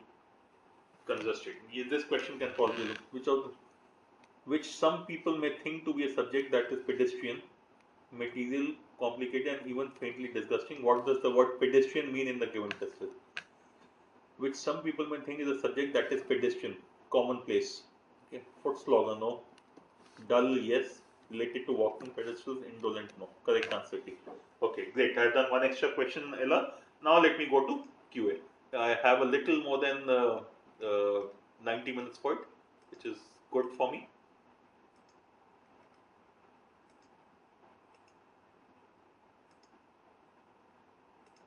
Okay. All original performances as prime factors, none of them. R2, we'll see if I have time in R2. Kind of question which I take a little time in understanding. Questions of percentages, something which I am very fond of, so I'll look at doing it now. We moved. Okay. Product A is 25% cheaper than product B and 25% dearer than product C. Okay. Rahul bought 1 unit of each of the 3 products, sold all of them. If the total amount realized by selling the 3 products was thrice the price of product B, what is the percentage gain made by him? So ABC 25% cheaper than product B. So let B be 100, A will be 75, and 25% dearer than product C. That means C is 5 by 4 of A is 5 by 4 of C, so 4 by 5 of 75 is 60. So his total cost price is 235. He is selling it at thrice the price of product C, so 300 rupees. So 65 upon 235. Choices. This is wrong. This is wrong. 65 into 2, what? 230, 130, 260. This is greater than 25%. Choice D. Okay. Question of time, speed, distance. Straight away round 2 question for me. Okay. Question 4.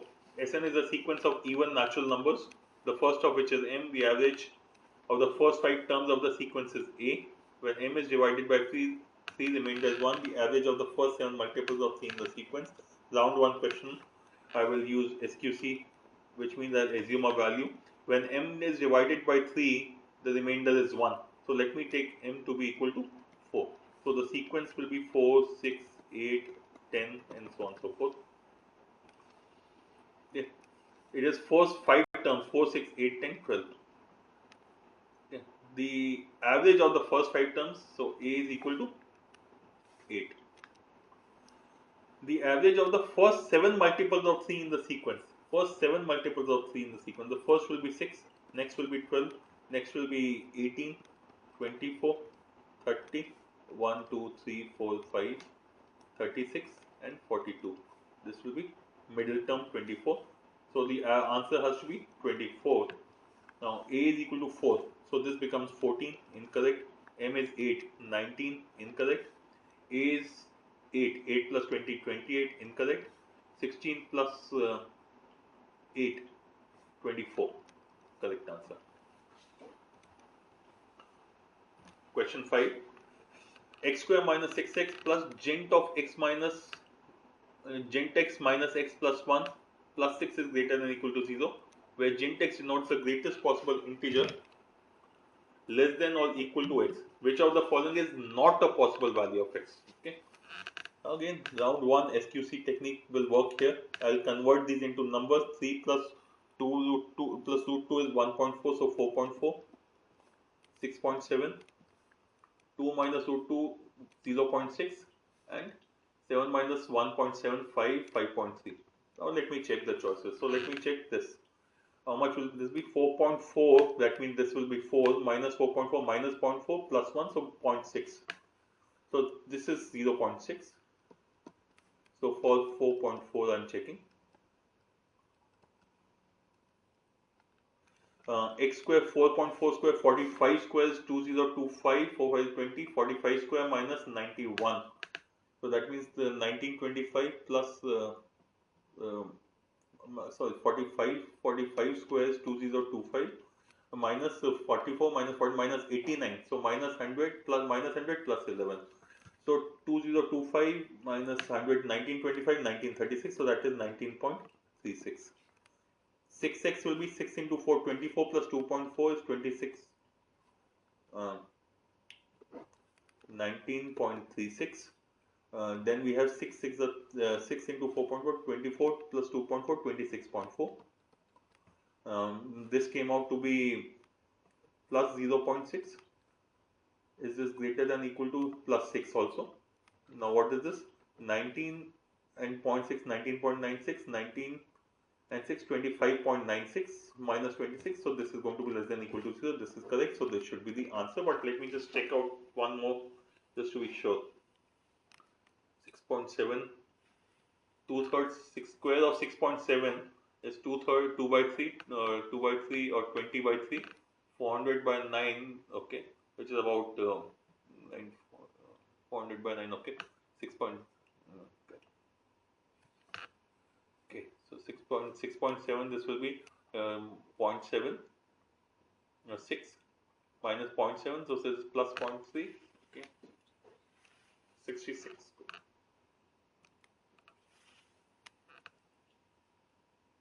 Right, okay, and this is incorrect.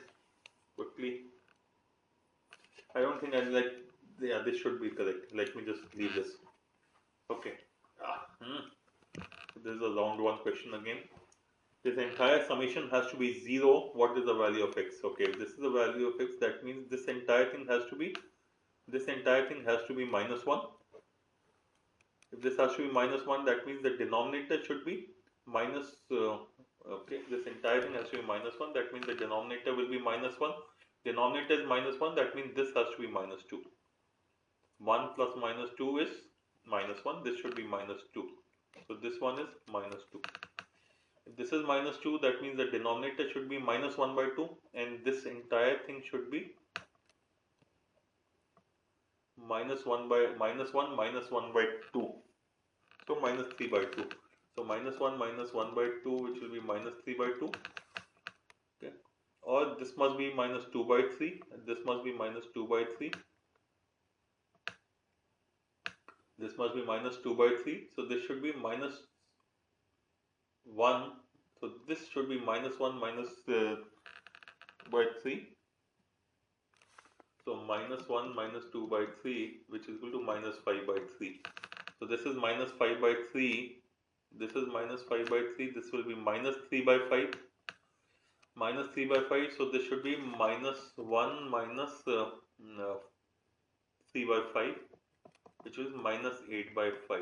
Minus 8 by 5 is minus 5 by 8, minus 5 by 8, minus 1. So minus 8 by 5, sorry, minus 5 by 8 minus 1 minus 13 by 5. Choice D is the correct answer. Okay, LR, now again I am noting it on my rough sheet.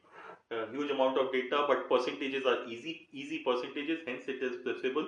Only 2 people can be considered. Question 7 to 10, question of percentages, table of percentages, and easy numbers, so calculation should not be difficult. Question 11, we'll come back and look at it in round 2. What is the remainder when 7 divided? Let me just check out. 7 divided by 9 gives me a remainder equal to 7. 7 square is 49. 49 by divided by 9. Now dividing by 9, 49 means a digit sum of 13. 13 means 4. That means the remainder should be 4. Remainder is 4. 7 square equal to 49. Okay. So when you divide 10 by 9, the remainder will be 1, which is nothing but the digit sum. So 749, 7 cube is 343.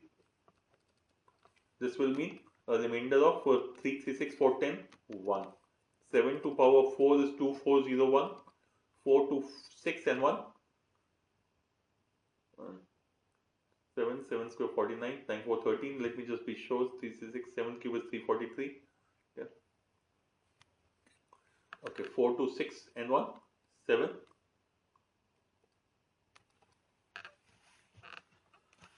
Okay, and just to be safe, let me check the other one also. 7 to power 5. 7 1 is 7, 7 0 0. 7 4 is 28, carry 2, 7 to the 14. So 8 1 9.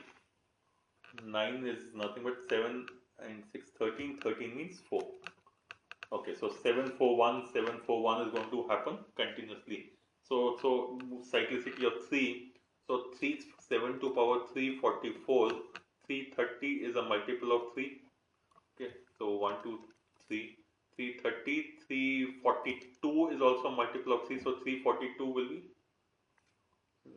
342 will be here, multiple of 3, 343, 344. So answer should be A. Again, this is my standard SQC technique, which means just start writing down, you'll get something. Number of ordered pairs, number of integral solutions is usually around 2 questions for me. Escalator is usually around 1 question for me. Let us have a look. 2 persons A and B are walking down an escalator in the direction of motion of the escalator. Ratio of speeds of A is to B is 2 is to 1. Okay. A covers 60 steps to get out of the escalator and B takes 40 steps to do the same. Find the number of steps in the escalator when it is stationary. Okay, let me assume that when A is getting off the escalator, the number of steps of escalator is x, which is has taken is x, or escalator takes x steps in the time which is, and the A takes 60. So the total number of steps to go from bottom to top or top to bottom, you should cover the total number of steps of the escalator. So this should be nothing but the total number of steps of the escalator, which is x plus 60. Okay. Now when B does 40. Okay. Now B covers 40 steps of the escalator. So how many would escalator have done? When A does 60, B does 30. But when B does 40, then A should do 1/3 more. Okay, so 30, 40. Hold on. Sorry, this should be 80. But what am I missing out? It's a round 1 question is fine, but what am I missing out? Okay. When A does 60, okay, now it's okay. It's when A does 60, the escalator does x. When A does 60, B will do 30. So when B does 30, escalator should do also x. But as per the question, B has done 40. So if B has done 40, that means 4/3, the escalator should do 4/3 of x. Okay. Now it is okay. 4/3 of x plus 40. Both of them are nothing but the number of steps, okay, of the escalator. So if I equate the two x, so this should be equal to 4 by 3 of x plus 40. Now this tells me that so x by 3 should be equal to 20. So x is equal to 60. So 60 plus 60 becomes 120 should be the answer. Okay. Geometry, the figure tells me it's a round 2 question. Probability, let me look at it. If it does not involve permutation combination, then I'll do it in round 1, else it will be a round 2 question. He gets passed in geography, history and economics, is G, H and E respectively. Out of these subjects, probability of a student getting passed in at least one subject is 80%. Exactly two subjects are 50%, and at least two subjects is 60%. Which of the following does not involve P and C? So I'll do it in round 1 or I'll leave the question. Okay. So exactly two pass in exactly two is 50%, and at least two is equal to 60%. Now the difference between exactly 2 and at least 2 is nothing but all 3. So that means all 3 pass should be equal to 10%, which is equal to 1 by 10, which is, but passed in all 3 is nothing but G into H into E. Hence choice C and D have to be incorrect because they are 1 by 20 and 1 by 4. It is GHE is 1 by 10. Which of the following hold true? Okay. Now let me look at the choices. Okay. Now if G plus H plus E is 1 by 3 by 2, that means the maximum value of GHE in this case will be equal to 1 by 2 into 1 by 2 into 1 by 2, which is equal to 1 by 8. So that means this is the maximum possible value. That means while here we have 1 by 10. So this is possible. Let's look at this also. In this case, the maximum value of GHE will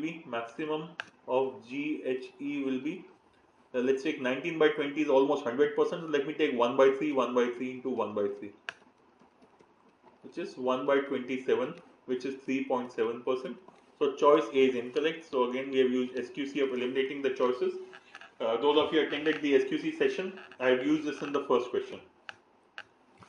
DS round 2 questions, I will not waste my time out here. So all DS I will straight away look at round 2.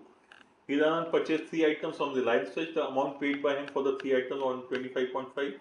Product of the absolute values of the 3 items was 125.25.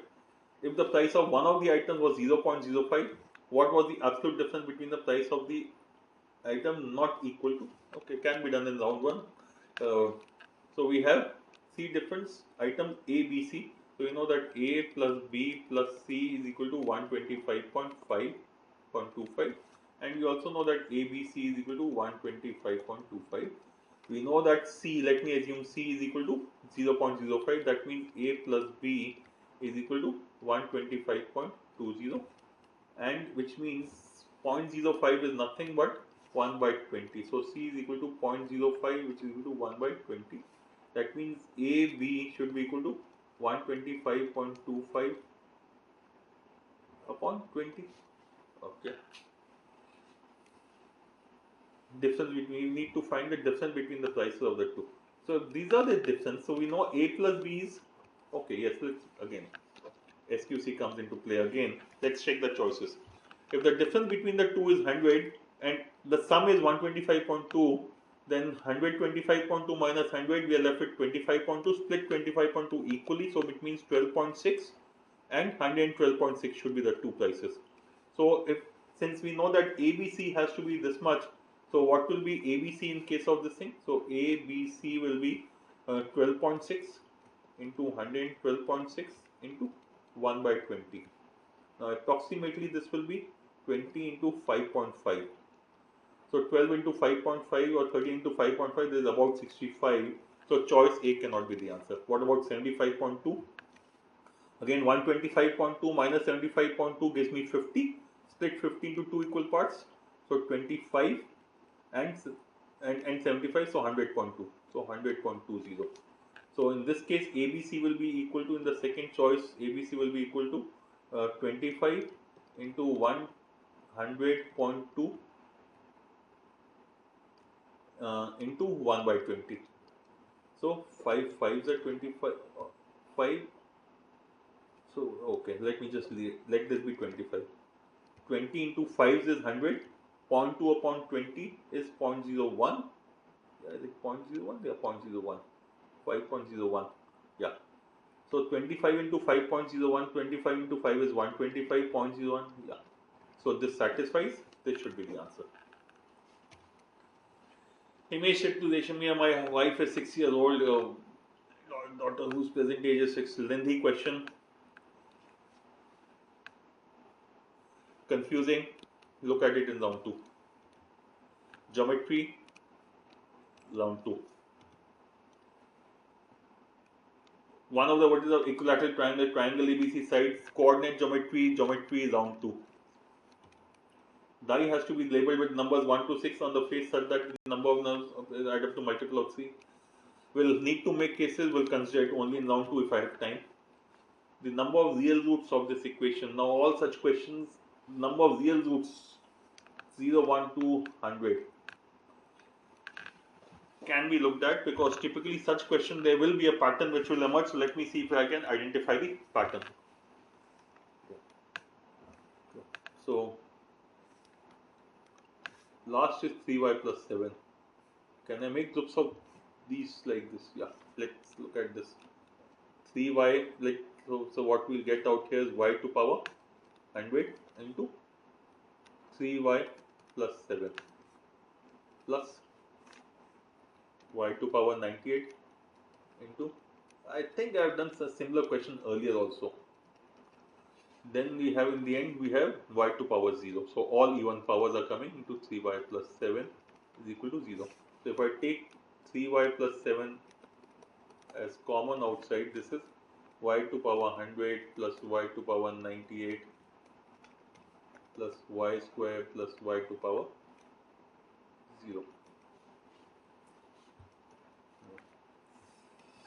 So either this is 0, so how many solutions can we have?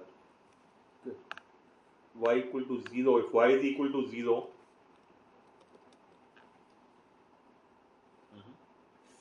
so y equal to 0. Y is equal to 0, we will not get any, okay, so what if, shit, what am I doing? It should be, this means 3y plus 7 should be equal to 0, or which implies for this to be 0, 3y plus 7, that means y should be equal to minus 7 by 3, so that is one solution. And what about this? For this to be 0, this is effectively 1 plus y square plus y 4 to power 100. Can this ever be 0? This can be 0 only if all of them are minus 1, not possible, so no, so there is only one solution. Choice. Okay, LR, question numbers 27 to 30, sorry, DI. Cricket, bar chart with data, huge data, so bar chart, but cricket, something which I am comfortable with, but there is a huge amount of data which is given out here. So right now, we'll come back to it later, but at this point of time, I'm not comfortable with this one, say. 5 cows, okay, round 1, time and work. 5 cows can grow in 5 days, 7 cows can do it in 3 days. In how many days can 2 cows graze the same field? Okay. 5 cows can do it in 5 days, 7 cows can do it in 3 days. So 2 cows should be greater than 5 days. The answer should be none of these. Let me still check. Let me just check. Initially, if there's X units of grass in the field and the cows consume Y units per day, so total consumption will be X plus 5Y. This is if there are 5 cows and in 5 days, so 5 cows in 5 days is 25 cow days. Okay, CD, let me say. Similarly, when you have X units and 7 cows do it in 3 days, so X plus 3Y will give us 7 3s are 21 cow days. So if we subtract the 2, we get 2y equal to 4. So y equal to 2. Y is equal to 2, that means x is equal to 10. Yeah, if I've got 2 cows, they will definitely take 5 days to consume this. So 2 cows, yeah, let me just put it in this. So x plus 2y should be 2 cows into n days. So x is 10. 10 plus something, it has to be more than 5 days. Yeah, correct answer has to be D. I should have done it. I should not have checked it. The data tells me very clearly. Okay. Question of let's say profit loss discount round 2, long question, huge amount of data, come back in round 2. Sports event, all medals are awarded over period 6 days, 1 day, 1 medal. We'll look at it in round 2. Okay. Again, lengthy question, round 2. K oranges, everyone got at least 1 orange and at most 3 orange. Yeah, quite the, will need equations round 2. This is criminal actually, the amount of data which this graph is table is showing. So that 35 to 38 is CVM Education Training again. Okay, CVM Education Institute. I am not, it does not look like, because the amount of data is huge. OEV, VGA, so will need to be looked at, and there's additional information. Not a set of data I am very happy with. How many values of A linear equation? How many values of A? Most of the time these are round 2 questions for me. Occasionally I'll do it, but no reason for me to look at. And then look at the choices. All of them are big numbers, so let's look at it later. In an exam, there were 50 questions. Each question answered correctly fetches 5 marks. Okay, this is like CAT only, so let me just look at this question completely. Attracts negative of 2. No marks awarded or deducted for unattempted question. A group of 5 friends who wrote the exam got the same marks. If no two have answered the same number of questions correctly, the marks scored by 5 friends could be what percent of the maximum marks? So 50 questions, that means 250 marks. It is plus 5 and minus 2. So do I make an equation?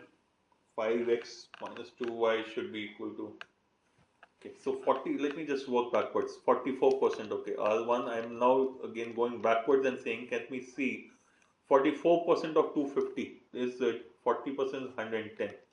So if you get 110 marks, then the minimum, or the, if you, and you get 0 incorrect, so 110 would be 520, 22. Okay.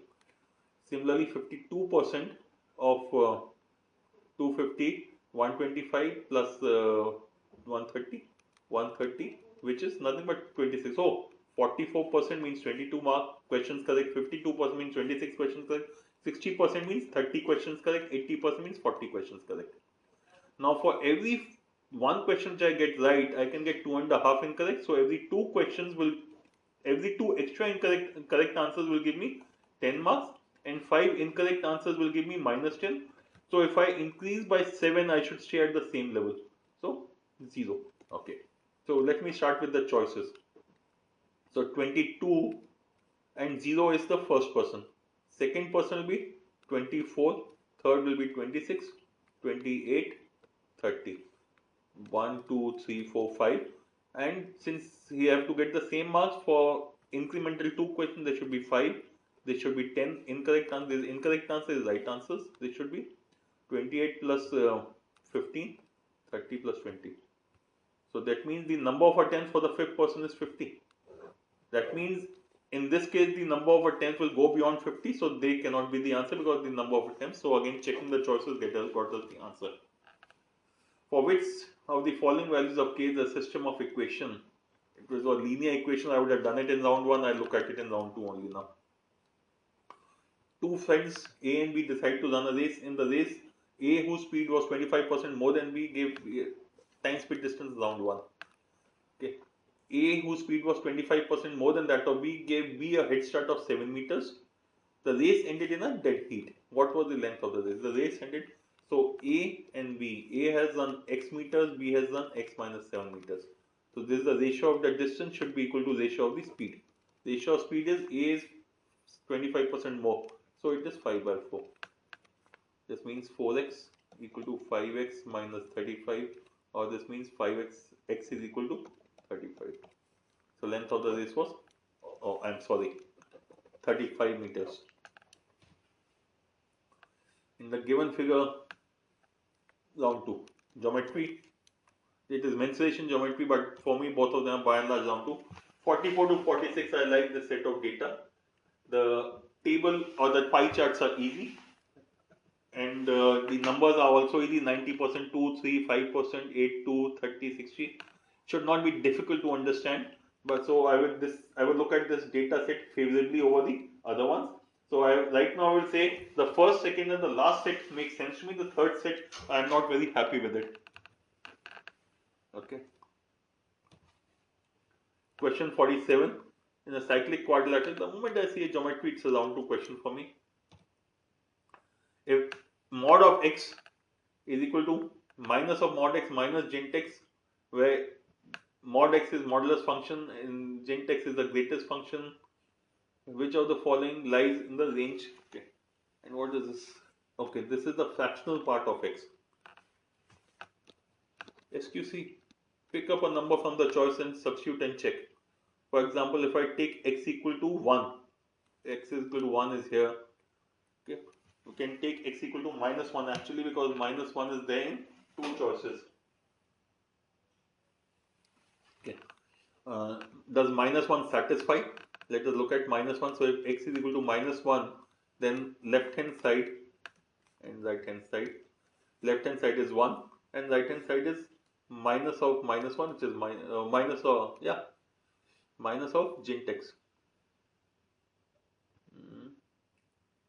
I'm getting it satisfying. Yeah, it is satisfying. X equal to minus 1. Minus of gent x is minus of minus 1 will be 1. So minus 1 satisfies. This satisfies. This satisfies. This cannot be the answer. Okay. So let me check the other one.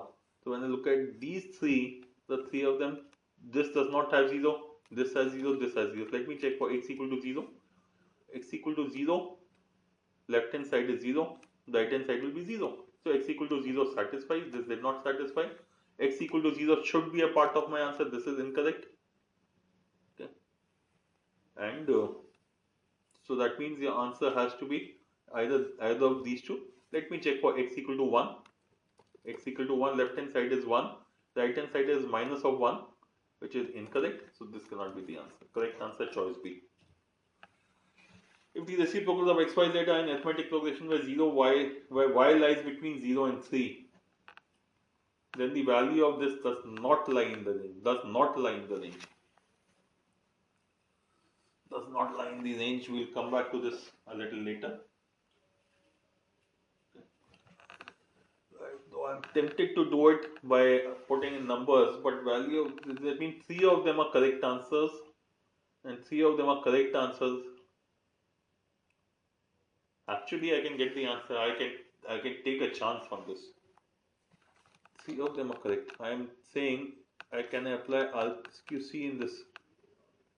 This choice is a subset of this choice. This choice is a subset of D. This choice is a subset of D. All these 3 choices are subset of D.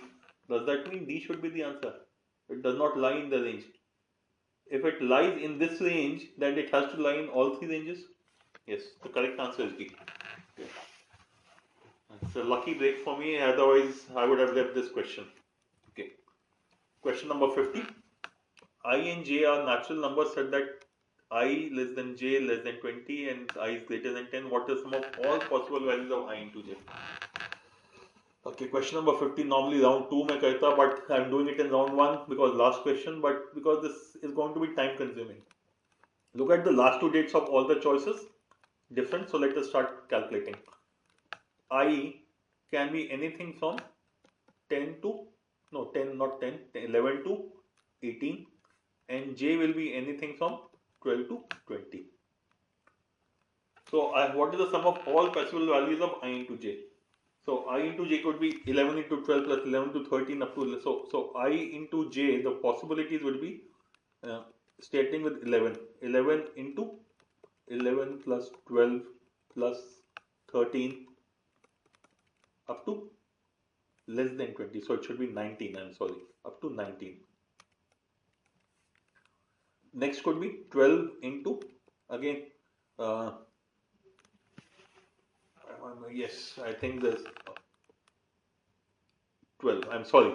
It says I has to be less than j. So if I is 11, j cannot be less than 12. So this will be 12, 13 plus 14 plus 15 up to 19.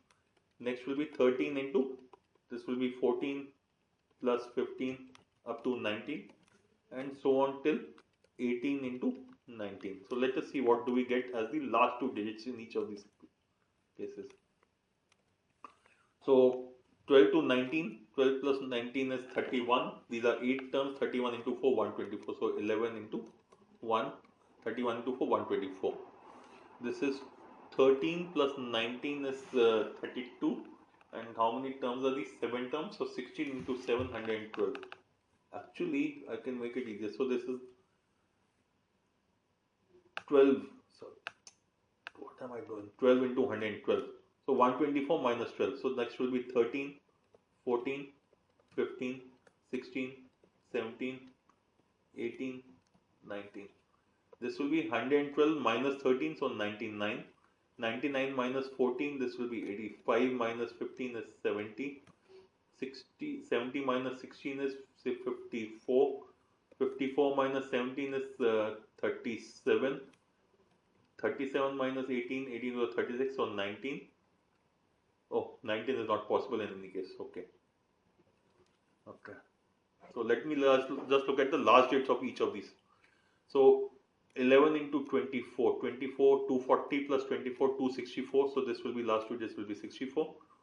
12 into 12 is 144. So the last two dates out here will be 44. Next is 13 into 99. 13 into 99 is 1300 minus 13. So 100 minus 13 is 87. So 100 minus 13, 87. Now 14 into 5 is 70, carries 7. 14 into 8, 112 and 7, 119. So 119 makes it 90. 15 into 0, 15 into 7, 105. Next is 16 into 54. 16 4s are 64. Carry 6. 16 5s are 80 plus 6, 86. So 64. 17 into 37. 17 into 7 is 119. Carry 11. 17 3s are 51. 51 plus 11, 62. That makes it 29. 18 into 19 is 18 square 324 plus 18. So that makes it 8 4 12 2 1 3 1 4 42. Let me just check now. 4 plus 4 8. 8 and 7 15. 15 and 4 19. 19 and 11 30. Carry 3. 6 4 10 10 3 13. 13 and 17 is 30. 35. 35 and 6 41. 43 47. Okay, so that completes my this thing. Now let me quickly go to the LR and DI and DS. So it's just little less than hour left. Let me go to the DS first. DS for question 17 onwards. So let me go to question 17 first. Go to slide. Okay. Let me look at the instructions. Mark A if the answer can be marked by any one using one of the statements alone but not both. B if it can be both statements alone. C if it can be answered by using both statements together but not either alone. D if the question cannot be answered given. Okay. Age of father is 3 times the sum of. I'm sorry, let me read the question first. 5 members of a family, a couple and their 3 children. What is the age of the father? Age of father is 3 times the sum of the age of the father is equal to 3 times the sum of the first 2 children. Okay. Age of 2 elder children and 11 years more than the sum of the squares of the and father is equal to 11 years more than the sum of squares of C2 plus C3. So statement A cannot give me the answer because I have got 1, 2, 3, 4 variables and nothing and cannot be done. Average age of the family is 21 years. So family is 21 years. So that sum of the age is 105. So father plus mother and the mother's age is greater than 48. Yes, but less than father plus mother plus C1 plus C2 plus C3 should be equal to 105. This obviously alone will not give me the answer. So that means mother is greater than 41. The minimum age of mother is 41 and that of the father will be 42. So 83, 23, you need to make cases. I am very sure answer is either C or D, but now I need to make cases to get the answer. So let me just leave this question. Is the 78 number divisible by 11? Find the value of x and y. So 2 plus 3, 5 plus 5, 10 plus y. So sum of dates in one side is 10 plus y, and these are 2x plus 4, and the other is 2x plus 4. So that means the difference between these two should be either 0 or equal to 11, which again means I'll need to make cases. Okay. Let me come back to it later if I need to. Okay. The first plane is common. An inverted right circular cone with hemisphere is kept over it as shown in the figure given below. Two planes are described in statement A and B. Cut the given figure in three parts. Okay. Statement A. The first plane is common to the circular bases of the hemisphere and the inverted cone. That means the first plane is on or between the cone and the hemispheres are the same. The second plane is parallel to the plane. That means the second plane is either in the hemisphere or in the cone. So it can be on any of the places. What is the ratio of the volumes of the three parts of the figure obtained? Okay. Base radius of the cone is 2 centimeters. Radius of base is 2 centimeters. It does not give me height of the cone. Also, it does not tell me where the plane is cutting that cone. So till I know the place where cone cuts and the other data, I cannot get the answer. The height of the cone is 4 times the radius of the hemisphere. So if it is that should be 4x and 4x. Height of the cone is if the radius of the cone and the hemisphere in any case is the same. This also incorrect because it's not telling me whether the is half the radius of the cone, because the plane distance between the two planes is half the radius of the cone. That means it could be r by 2 here or it could be r by 2 here. I don't know. So both of them individually cannot give me the answer. And again, the answer has to be D because I do not have the height of the cone at all. Without the height of the cone, I cannot find the volume of the cone or volume of the various parts of the cone. So correct answer is D out here. The given figure PQR is a triangle. S is a point on QR. What is angle QPR? QPR is what we need to find. Okay, statement 1. PS equal to QS equal to SR. So PS equal to QS equal to SR. That means this angle and this angle are equal, and that means these two angles are equal. So if I take this to be X, this will be Y. So this becomes 180 minus 2x, and hence this will be, since this will be 2x because this will be 180. So we need to find x plus y. So 2y plus 2x. So 2y plus 2x equal to 180 degrees. So x plus y can be obtained is equal to 90 degrees. Can be obtained from the first one. Let me erase the slide and do it for the second statement because it might. Okay. Statement 2. So statement 1 can give us the answer. Statement 2, PQ upon QS.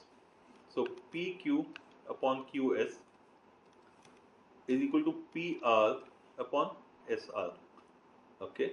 So these two ratios are the same, and the third side is common. So these are similar triangles. Okay. PS is the median. If PS is the median, that means this is S is the midpoint. That means QS equal to SR. Okay. QS equal to SR. And QRP is 40 degrees. QRP is 40 degrees. So this is 40 degrees. Okay. Now we are saying PQ upon QS. QS equal to PR upon SR. But we know that QS is equal to SR. So let me just write to PR upon QS because SR is same as QS. We have S being the median, S being the midpoint. That means, if I say, that means PQ is equal to PR. So that means PQ is equal to PR. That means this is also 40 degree. That means this is equal to 100 degree. Statement 2 also gives us the answer. So the correct answer should be B out here. Okay, so 2 questions we have done out here. Now let me quickly go to the DI questions. I'll start with the first set, which was questions 7 to 10.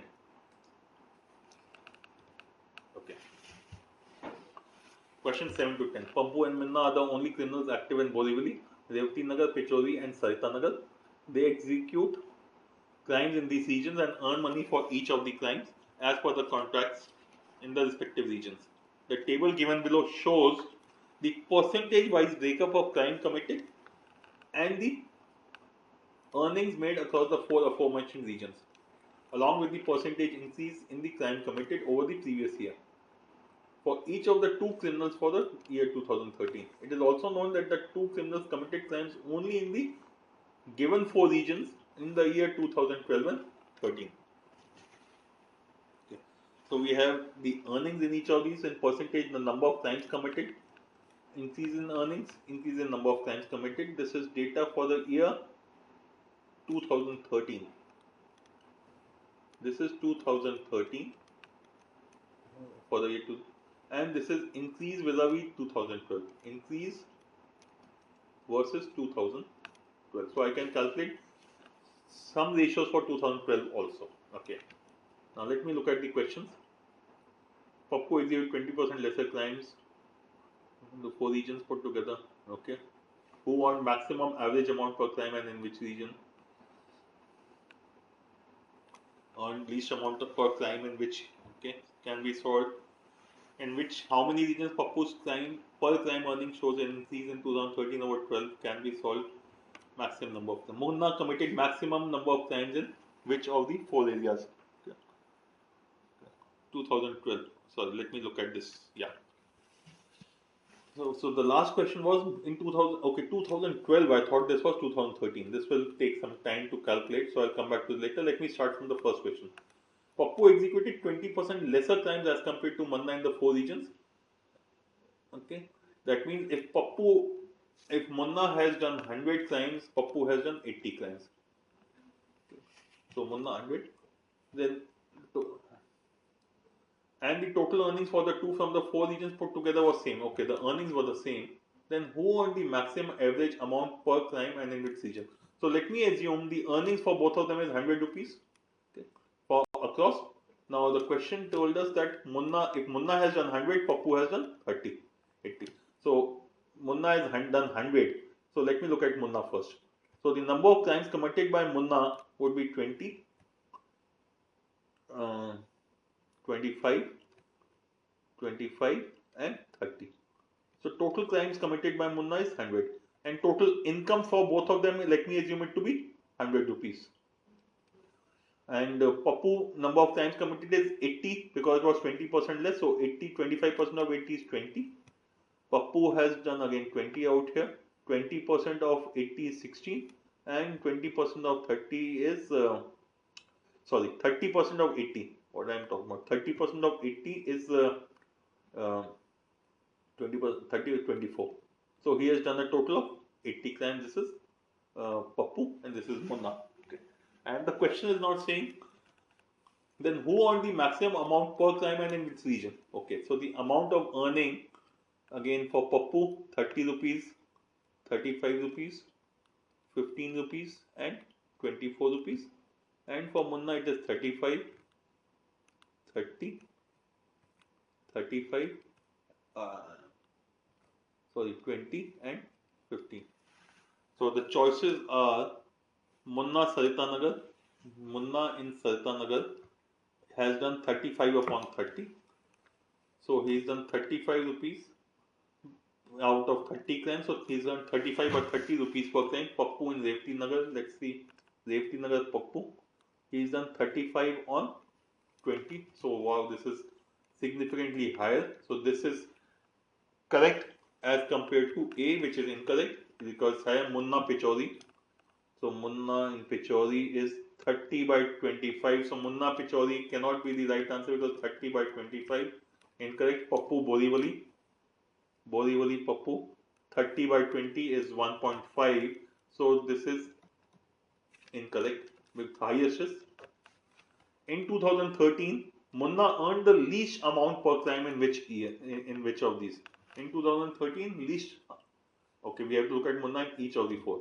So this will be nothing but the ratio directly assuming the total income to be 100 and total number of crimes to be 100. So Sarita Nagar, let's see, that means it was Munna. So Munna 2013. Munna is 15 by 20 in Borivali. Munna is 15 by 20 in Borivali. Then he is in Revati Nagar, it is 20 by 25. We need least amount of crime. Revati Nagar, I'm sorry, Revati Nagar is 20 by 25. Then third one is Pichori. Pichori is 30 by 25.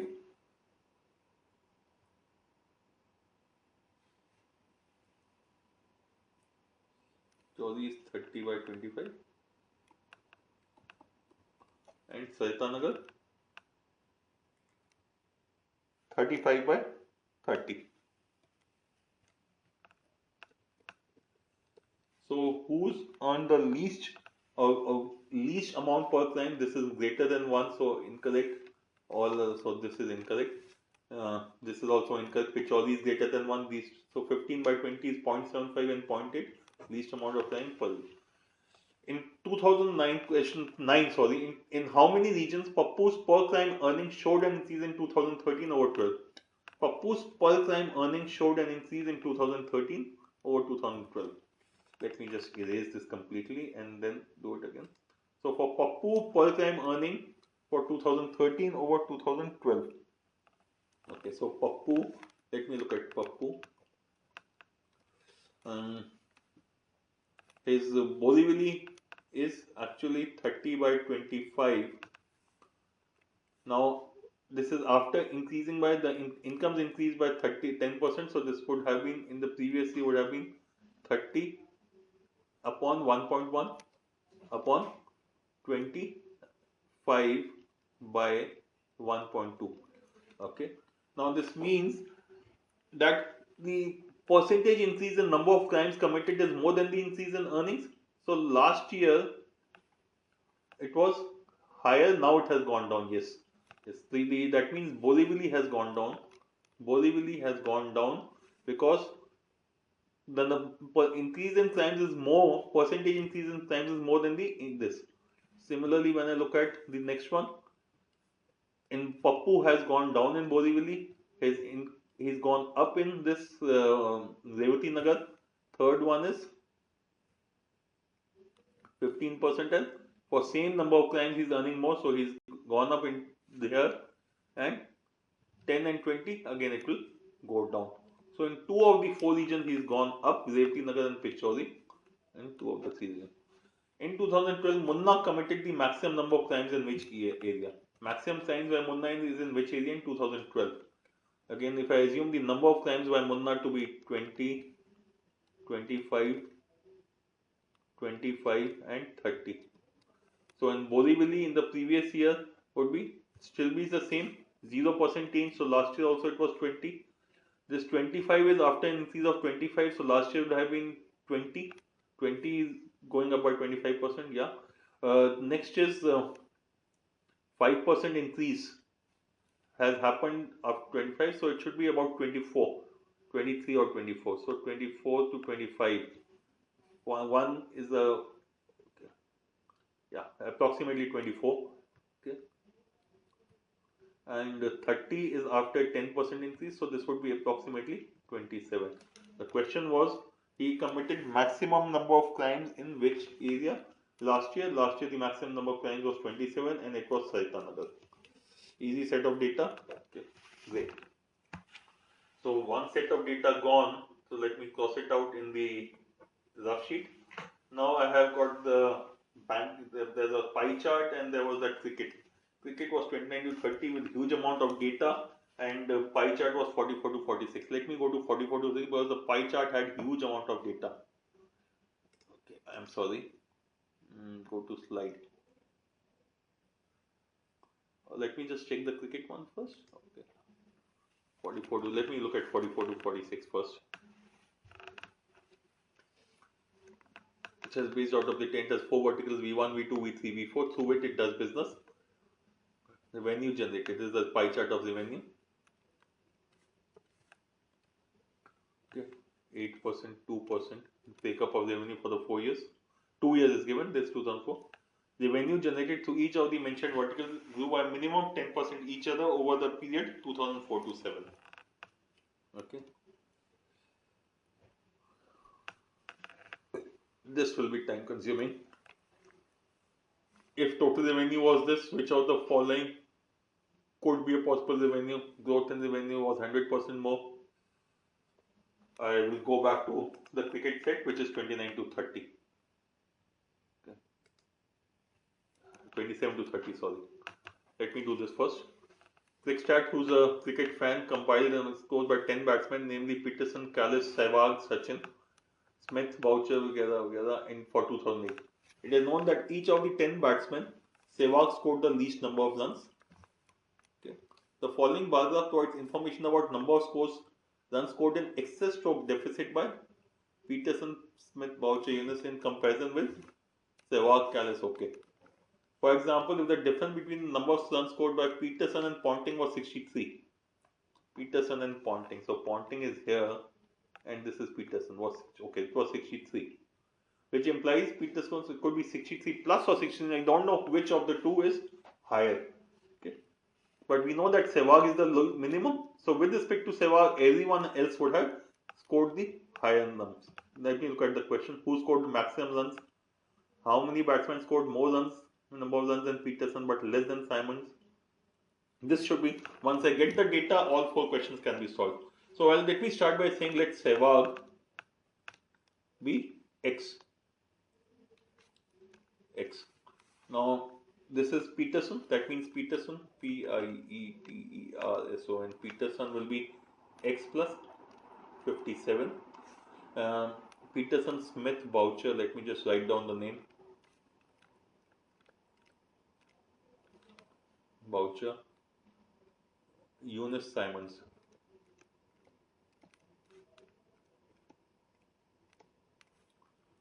So X plus 21 because Sehwag is the least. X plus 105. 1, 2, 3, 4. So this is Younis, and Simons is have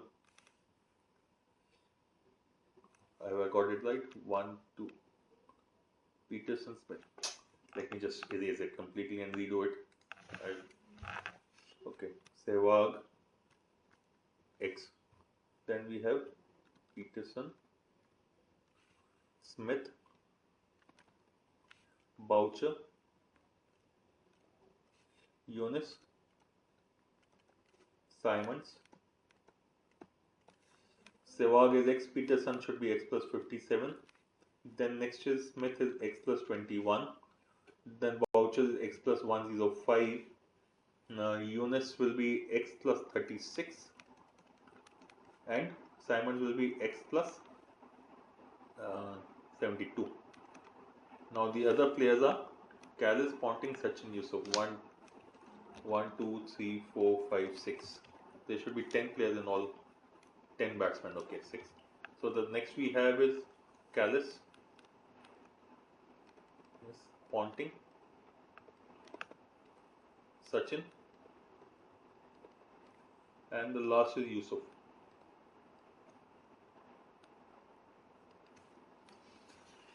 Let me look at the question if I can get any answer from them. Who scored the maximum number of runs? Maximum number of runs here is Boucher. And let me see Boucher with respect to others. Boucher is the third one. So this is Boucher. Kallis could also be an answer. Ponting could be an answer because Kallis, Ponting, Sachin, Yusuf, all of them. Okay, but what are the choices? Yeah, all of them can be. I'll have to solve this. Okay. So when I look at Kallis, let me look. Okay, so Peterson is X plus 57, and with respect to 57, this is 39 more or less. This is 75 or less than this. Okay. Now the gap. Okay. So the difference between these two is 36. The difference between these two still is 36. That means both of them should be either lesser than Kallis or both of them should be more than Kallis, both Peterson and Smith. But Peterson is more than Smith. So if both of them are more than Kallis, then both of them are more than Callis, then Peterson will become then Callis. No. Okay.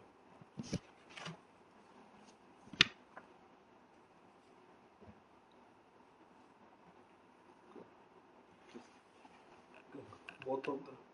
Sorry. Let me put it this way: if Callis is more than Peterson, then this will be minus 39 and minus 75. So minus 39. But who's more? I know that these two are Peterson and Smith. Peterson has to be more than Smith. So if both of them are higher than this thing, so no. That means Callis should be higher than Peterson and Smith. So Callis should be higher than Peterson and Smith because the gap between these two is 36 and Peterson is higher.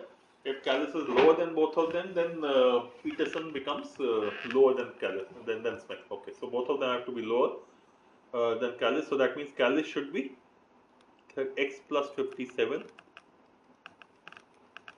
plus 39. Okay, plus 39. So 57 plus 40 is 87.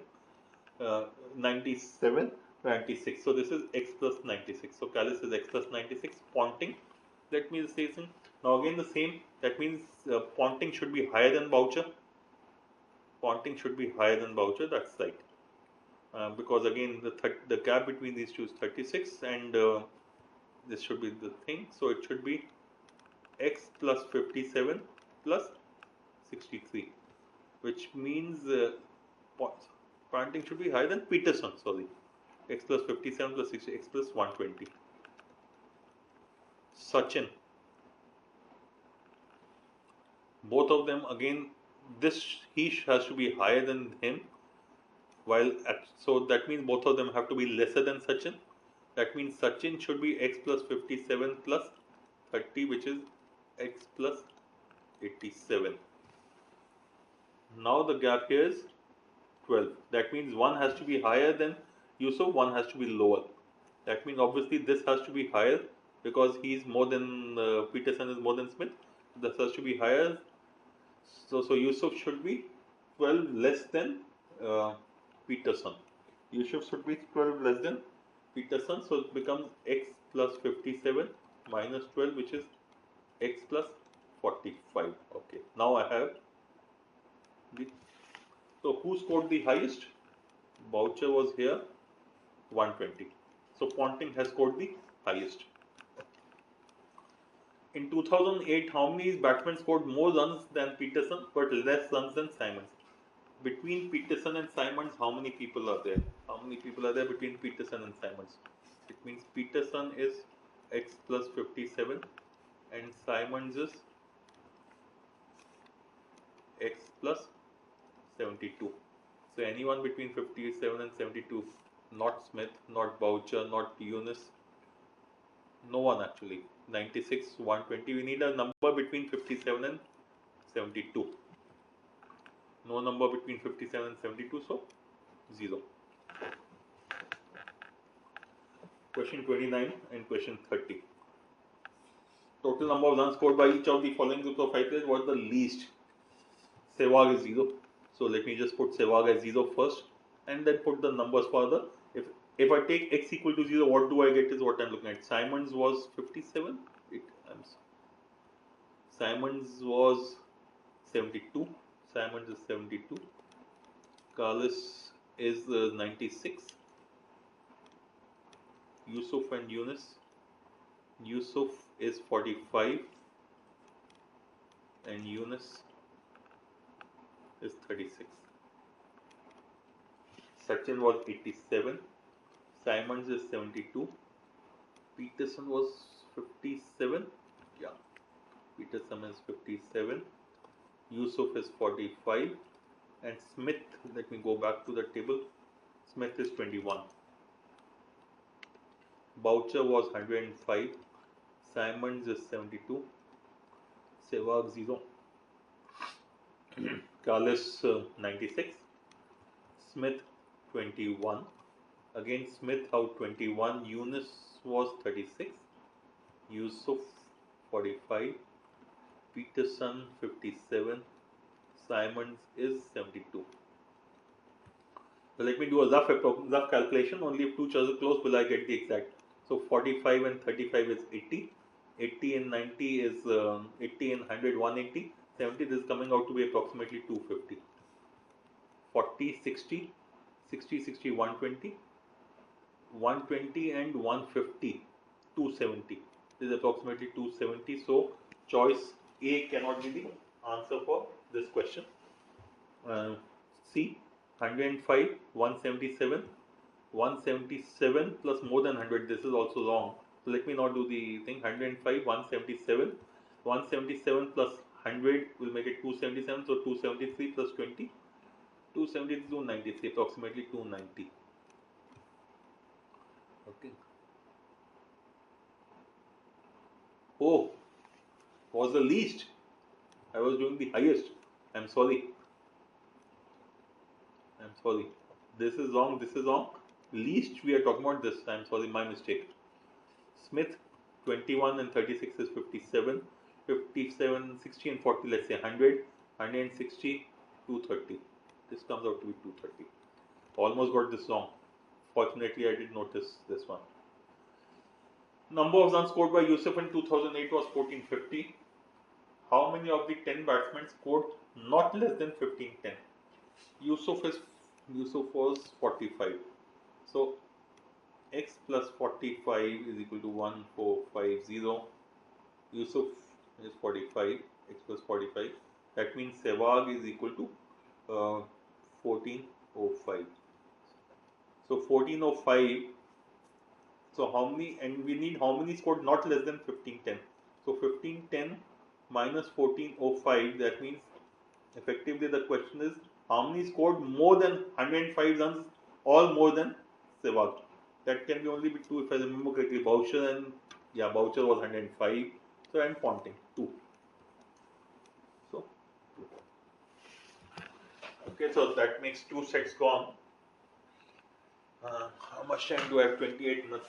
Let me go to the pie chart. Let me do the pie chart and see if I can solve this, or should I? Okay, now before that, let me do the simple question. Let me do the question of quant. Okay, so let me go back to the first slide and start quickly going through the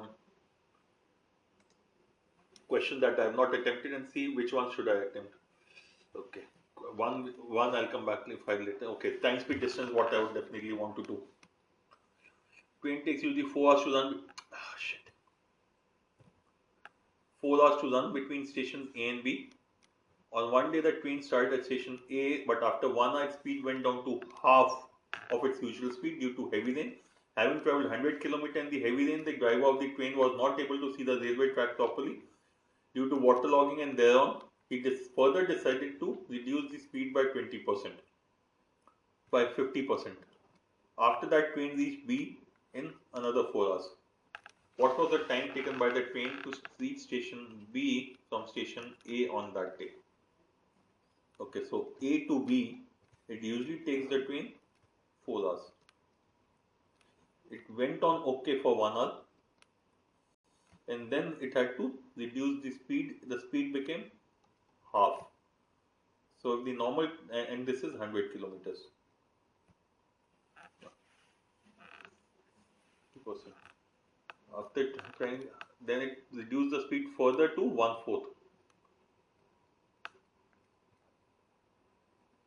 Fourth. Okay. And how much this?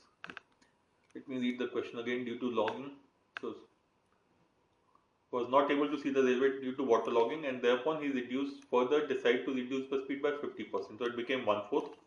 After that, the train reached station B in another 4 hours. So that means this has taken him 4 hours. But this has taken him 4 hours by reducing the speed to 1/4. That means the time taken has become 4 times. So the normal time for this distance should have been 1 hour. The normal distance for this distance was 1 hour. That means this should have been 2 hours because the total has to be 4 hours. So 1, 2, 1, 4 hours. In this stretch, the speed has become half. So the time taken should become double. So it should be 4 hours. So the time taken for the train in the current situation is 1 plus 4 plus 4, 8 and 1, 9 hours. Okay, 6. 7 to 10. I'll come back to this later. I remember a few simple questions to be done. Let me look at those first. Geometry. Let me look at this one. In the figure, arc AB, quadrant of a circle. So that means this is 90 degrees. This figure is not correct, obviously. With center O and radius 4. So the radius is 4. If OC is equal to OD, OC is OC is equal to OD. So this is equal to this. OC to OA is 3 to 4. This is 3. This has to be 1 because the total is 4. Okay, radius of 4. So this is also 3 and this is 1. This will need calculations and the choices are close. So I will come back to it later if I have time. We have done this.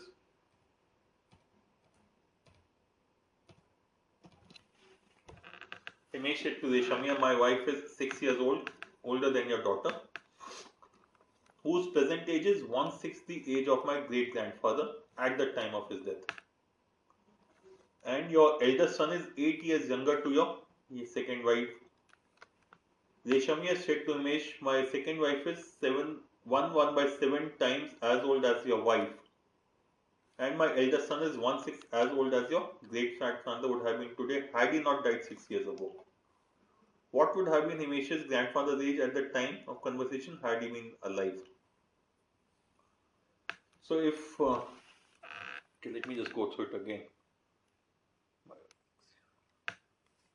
1/6 the age of my grandfather at the time after he died. So if grandfather was X years old at the time of his death, at the time of his death, if he was X, 1/6 the age of my grandfather, this should be, my wife is 6 years older, the daughter, okay. So this daughter is X by 6 and my wife is X by 6 plus 6.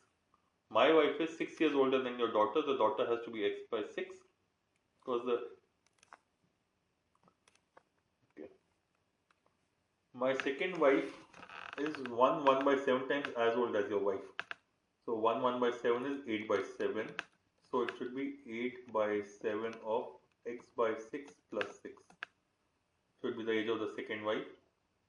And my eldest son is 1/6 as old as your great grandfather would have been had he not died 6 years ago. My eldest son would have been, had he not, his current age would have been X plus 6 and he would have been X by 6 by 6.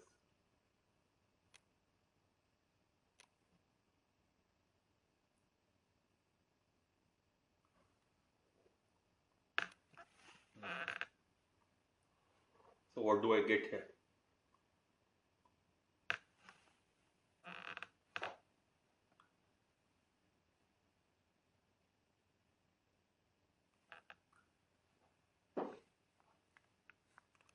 So we have the wife, your daughter, the one that, and your youngest, okay, I missed this one. And your eldest son is 8 years younger than your second wife. Eldest son is 8 years younger than your second wife. So this is the second wife and this is the eldest son. So the difference between the two, 8 by 7 into X by 6 plus 6 should be equal to X plus 6 by 6 plus 7 is 8 years younger. Sorry, 8 years younger. Okay, so let me just start putting the choices. All multiples of 6 in any case, so does not help us at all. Okay, okay, this simple equation can be solved also. So this becomes 8 into X plus 6, X plus 36 and by 6, so 8 by 42. This should be equal to, if we add these two, X plus 6 plus 48 upon 8 6 are 48. This is X plus 54 upon 48. So this effectively becomes 8 into 48 into X plus 36. Why don't I cancel out first of all these stupid things? Upon 42 should be equal to X plus 54. 8 into 48 by 42, yeah. 7, 6, 7 is a 42, 6, 8 is a 48. So 64 into x plus 36 should be equal to x plus 54. Coming out to some kind of strange calculation. 64 by 7, sorry. So into 7. So 64 into x plus 36, 7 into x plus. So if I check the choice, let me check the choices. If x is 84, 90, 96, let me check 90 first. 90 plus 36 is 90 plus 36 makes it 126. 64 into 126, and right hand side will be 7 into 90 plus 54, 134.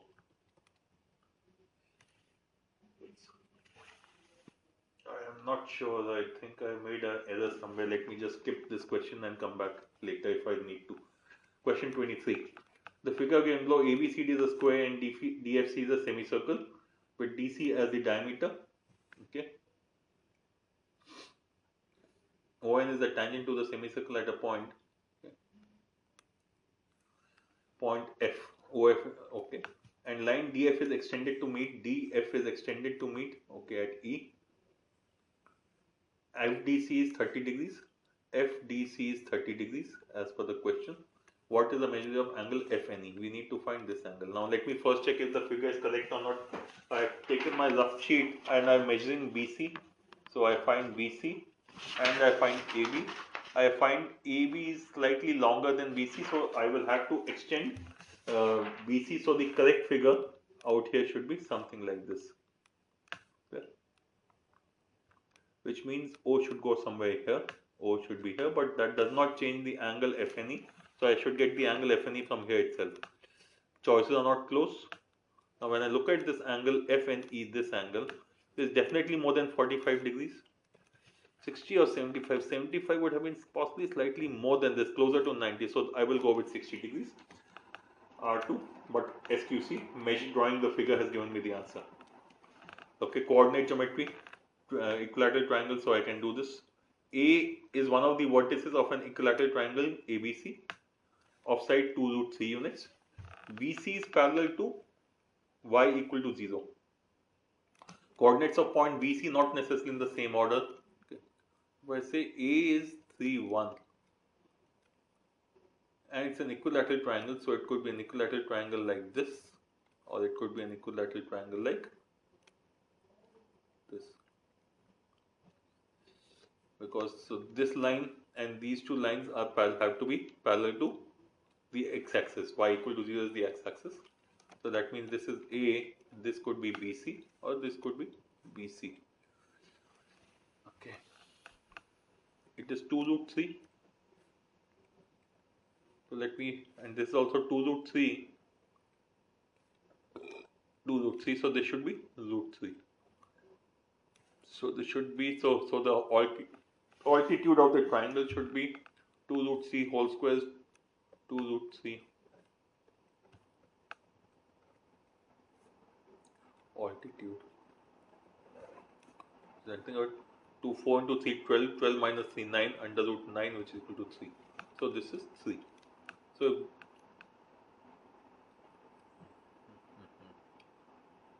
4 into 3, 12, 12 minus 3, 9. So altitude is 3.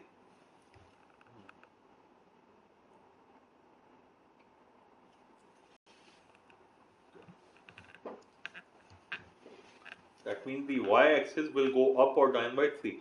That means the y-axis here, this means if this is, if I look at this, this is y equal to 1, means this can be y equal to minus 2 or y equal to 4. So minus 2, fine, 4, fine, this is incorrect, choice C is incorrect. Okay, let me now look at the x-axis. Now this point is, this is 3. Now this is root 3 on the left and root 3 on the right. So 3 minus root 3, 3 plus root 3. 3 minus root 3, 3 plus root 3. Yeah. Choice G is the correct answer.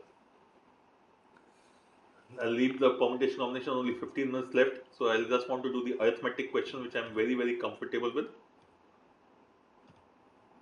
Okay. Store owner plans to sell two types of MP3 players. One type costs the store owner $200 per unit. Another costs $400. So $200 per unit item and $400 per unit item.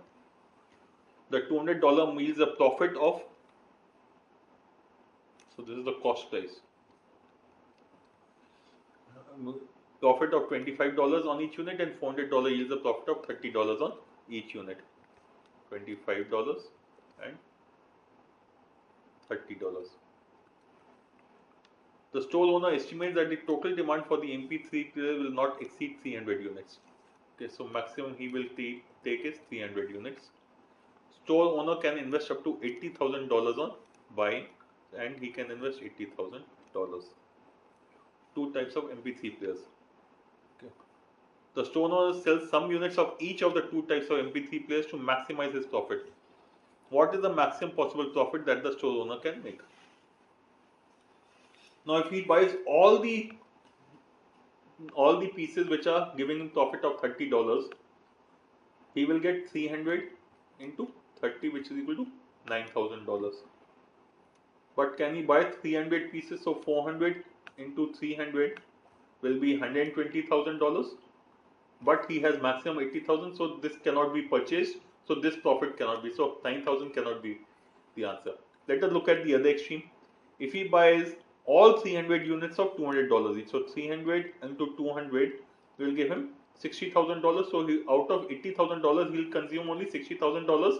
Balance $20,000 can be used for the other item. And how much profit will it give him? It will give him 25 into 300, which means $7,500. Or in other words, his answer has to be greater than 7,500, or the only choice which is there is choice A. So answer, this tells me that my answer should be less than 9,000, and this tells me that my answer should be more than 7,500. So a small sort of a SQC has been applied. Okay, question 33. In sports event, all medals are awarded over a period of 6 days. On the first day, 1 medal and 1/7 of the remaining were awarded. Second day, 2 medals, 1/7 of the remaining were awarded, and so on till the 5th day. On the 6th day, all the remaining medals were awarded. What could be the minimum number of medals that were awarded in the event? Let's start checking the choices. On day 1, 1 and 1/7 of the remaining. That means choice minus 1 should be a multiple of 7. So choice minus 1 is 41, not a multiple of 7. Choice minus 1 is 35, multiple of 7. Choice minus 1, multiple of 29, not a multiple of 7. So the answer is either B or D. So to that extent we have used SQC. So let us check choice B. So on day 1, 1 medal, how many medals? If they are total of 36, you will give 1 plus 35 by 7, which is 5. So 1 plus 30 is equal to 6 medals. 5 plus 1, 6. On day 2, now you are left with 36 minus 6 have gone. So 30 are left. So you will get 2 plus 1/7 of the remaining.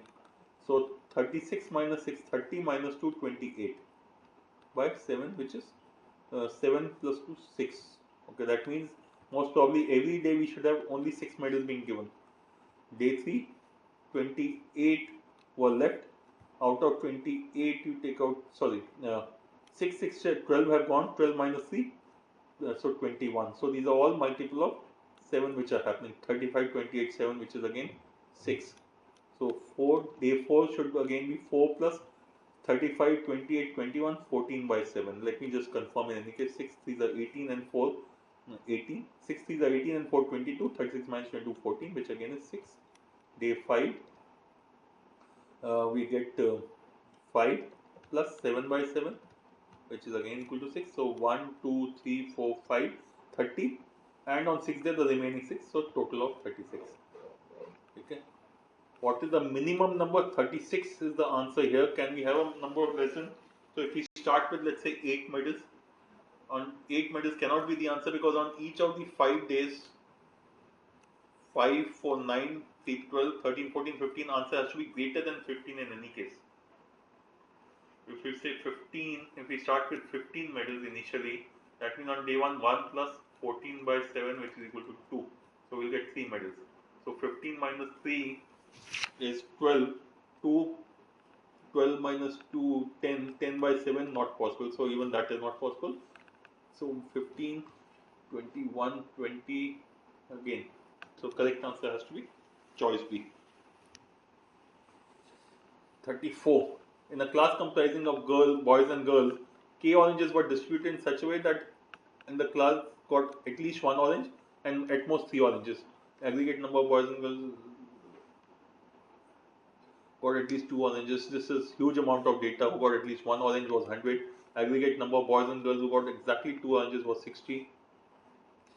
Let me just come back if I have time. 10 minutes only, long question, not worth attempting. But question 34, if I don't have anything, I'll come back and do it because this can be definitely solved. We leave what this one. Okay, this done. We'll skip this, skip this. Okay, let me look at this set and that one question. 47, cyclic quadrilateral. Let me quickly look at cyclic quadrilateral. If radius of the circle subtends with AC is one of the diameters of the circle. Very close choices. Let me not waste my time in calculations. 48, 49, 50. Okay, so let me just go back to the DI set and that one question and rest of the things. Okay, do I need to do this? Yes, miss this. In the given figure, AM, AN, BC are tangents. AM, AN, and BC are tangents. Okay, so circle, find the radius of the circle if AB is 8, BC is 7, and CA is 9. CA is 9. Find the radius of the circle. Radius of the circle. Not sure how to is to be done. If this is X, this will be okay. Now how to do it? Okay. This will be X. This will be 7 minus X. This will be 9 plus 7 minus X. This entire thing. But how does that help me? Now to do this, okay, that can be done. This is a right angle triangle. So this is 9 plus 7 minus X. This is R. But the radius out here, but I don't know this one. Or rather, this should be the same in these two cases.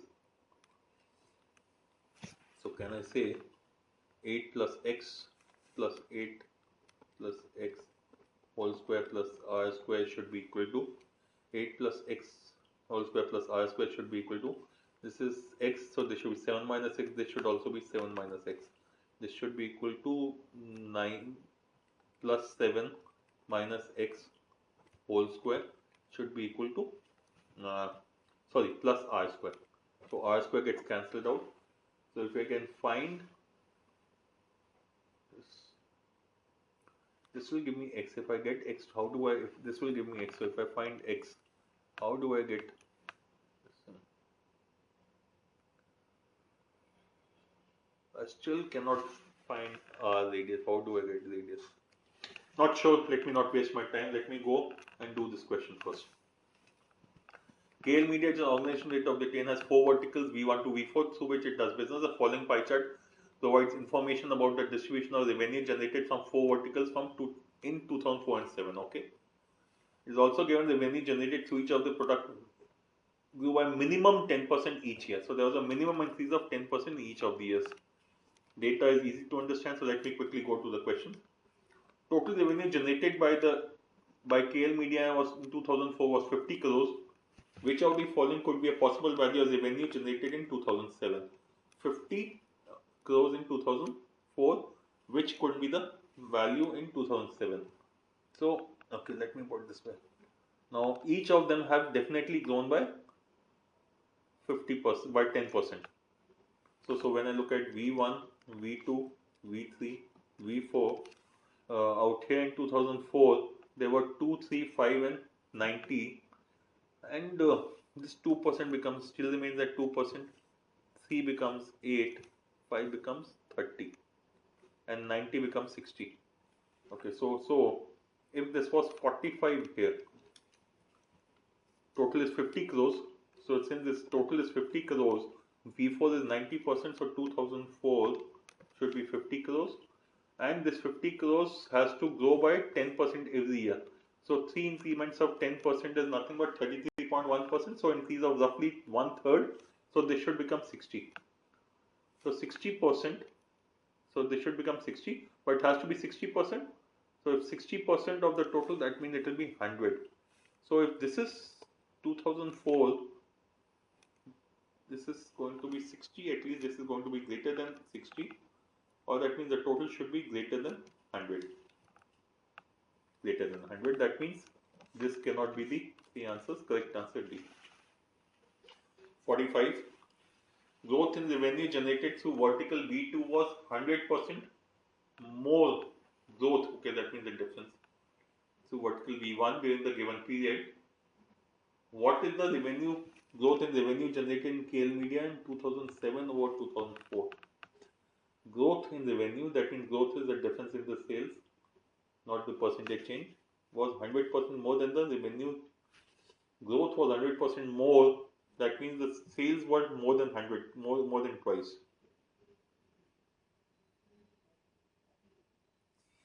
I'm not sure. So let me just go back, though the data inconsistent bit tells me that maybe there's something there, but I'm not sure how to solve it. So I'll come back to it after doing 46. Total revenue generated by KL Media in 2008 was 30% more than in 2007. Okay. 8 was more than 2007. So let me just clean up this slide because I know I will need to go back and work here. Okay. So 2008 is 30% more. So if this is 100 in 2007, 2008 should be 130. Also, the revenue generated through verticals V1, V2, V3, V4 witnessed a growth of 20, 25, 50 and 100 respectively. In 2008, there is another vertical V5 through which the organization does its business. Constituted V5 constitute what percent of the total revenue generated? So let me put it this way. So V1, V2, V3, V4 and there will be a V5 also. In 2007, not in 2007 but in 2008 there will be a V5 also. So this is 2, V1 is 60, 30, 8 and 2 and this was 0. And if this is 100, we know the total has become 130 here. Now what are the growths of these 20, 25, 50 and 100? 1, 2, 3, 4, 20, 25, 50, 100. Growth of 20%, 25%, 50% and 100%. So from 60 this will go up by 12, 20% of 60 up by 7.5, 50% of 8 growth, 8 will go up by 50%, that means plus 4 and V4 goes up by 100%, it goes up by 2. So the total increment is 12 and 7, 19.5, 19 and 4, 23, 23 into 25.5. That means the balance increase of 30, there's an increase of 30, 4.5 should be on 130. So 4.5 on 130 should be the share of the fourth item V5. So 4.5 on 130 should be less than this. So 4.5 130 has to be greater than 3%. Incorrect. Greater than 3% only one choice. 45 or the earlier one. 45. Let me just leave this one. Let me see if I have any other short question to be looked at.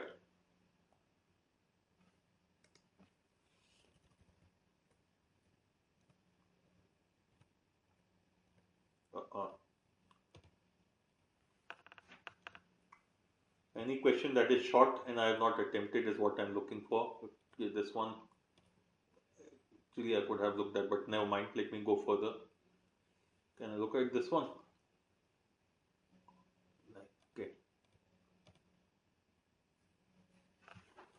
Let me look at this. No cases will have to be made.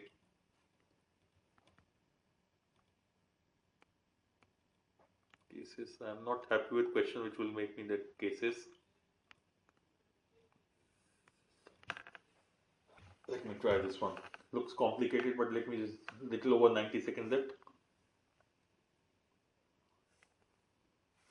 Okay, we have 1 orange, 2 orange, 3 oranges, and we have boys and girls. Should have done this earlier actually. Let me assume now the question says the aggregate number of boys and girls who got 3 oranges was 40.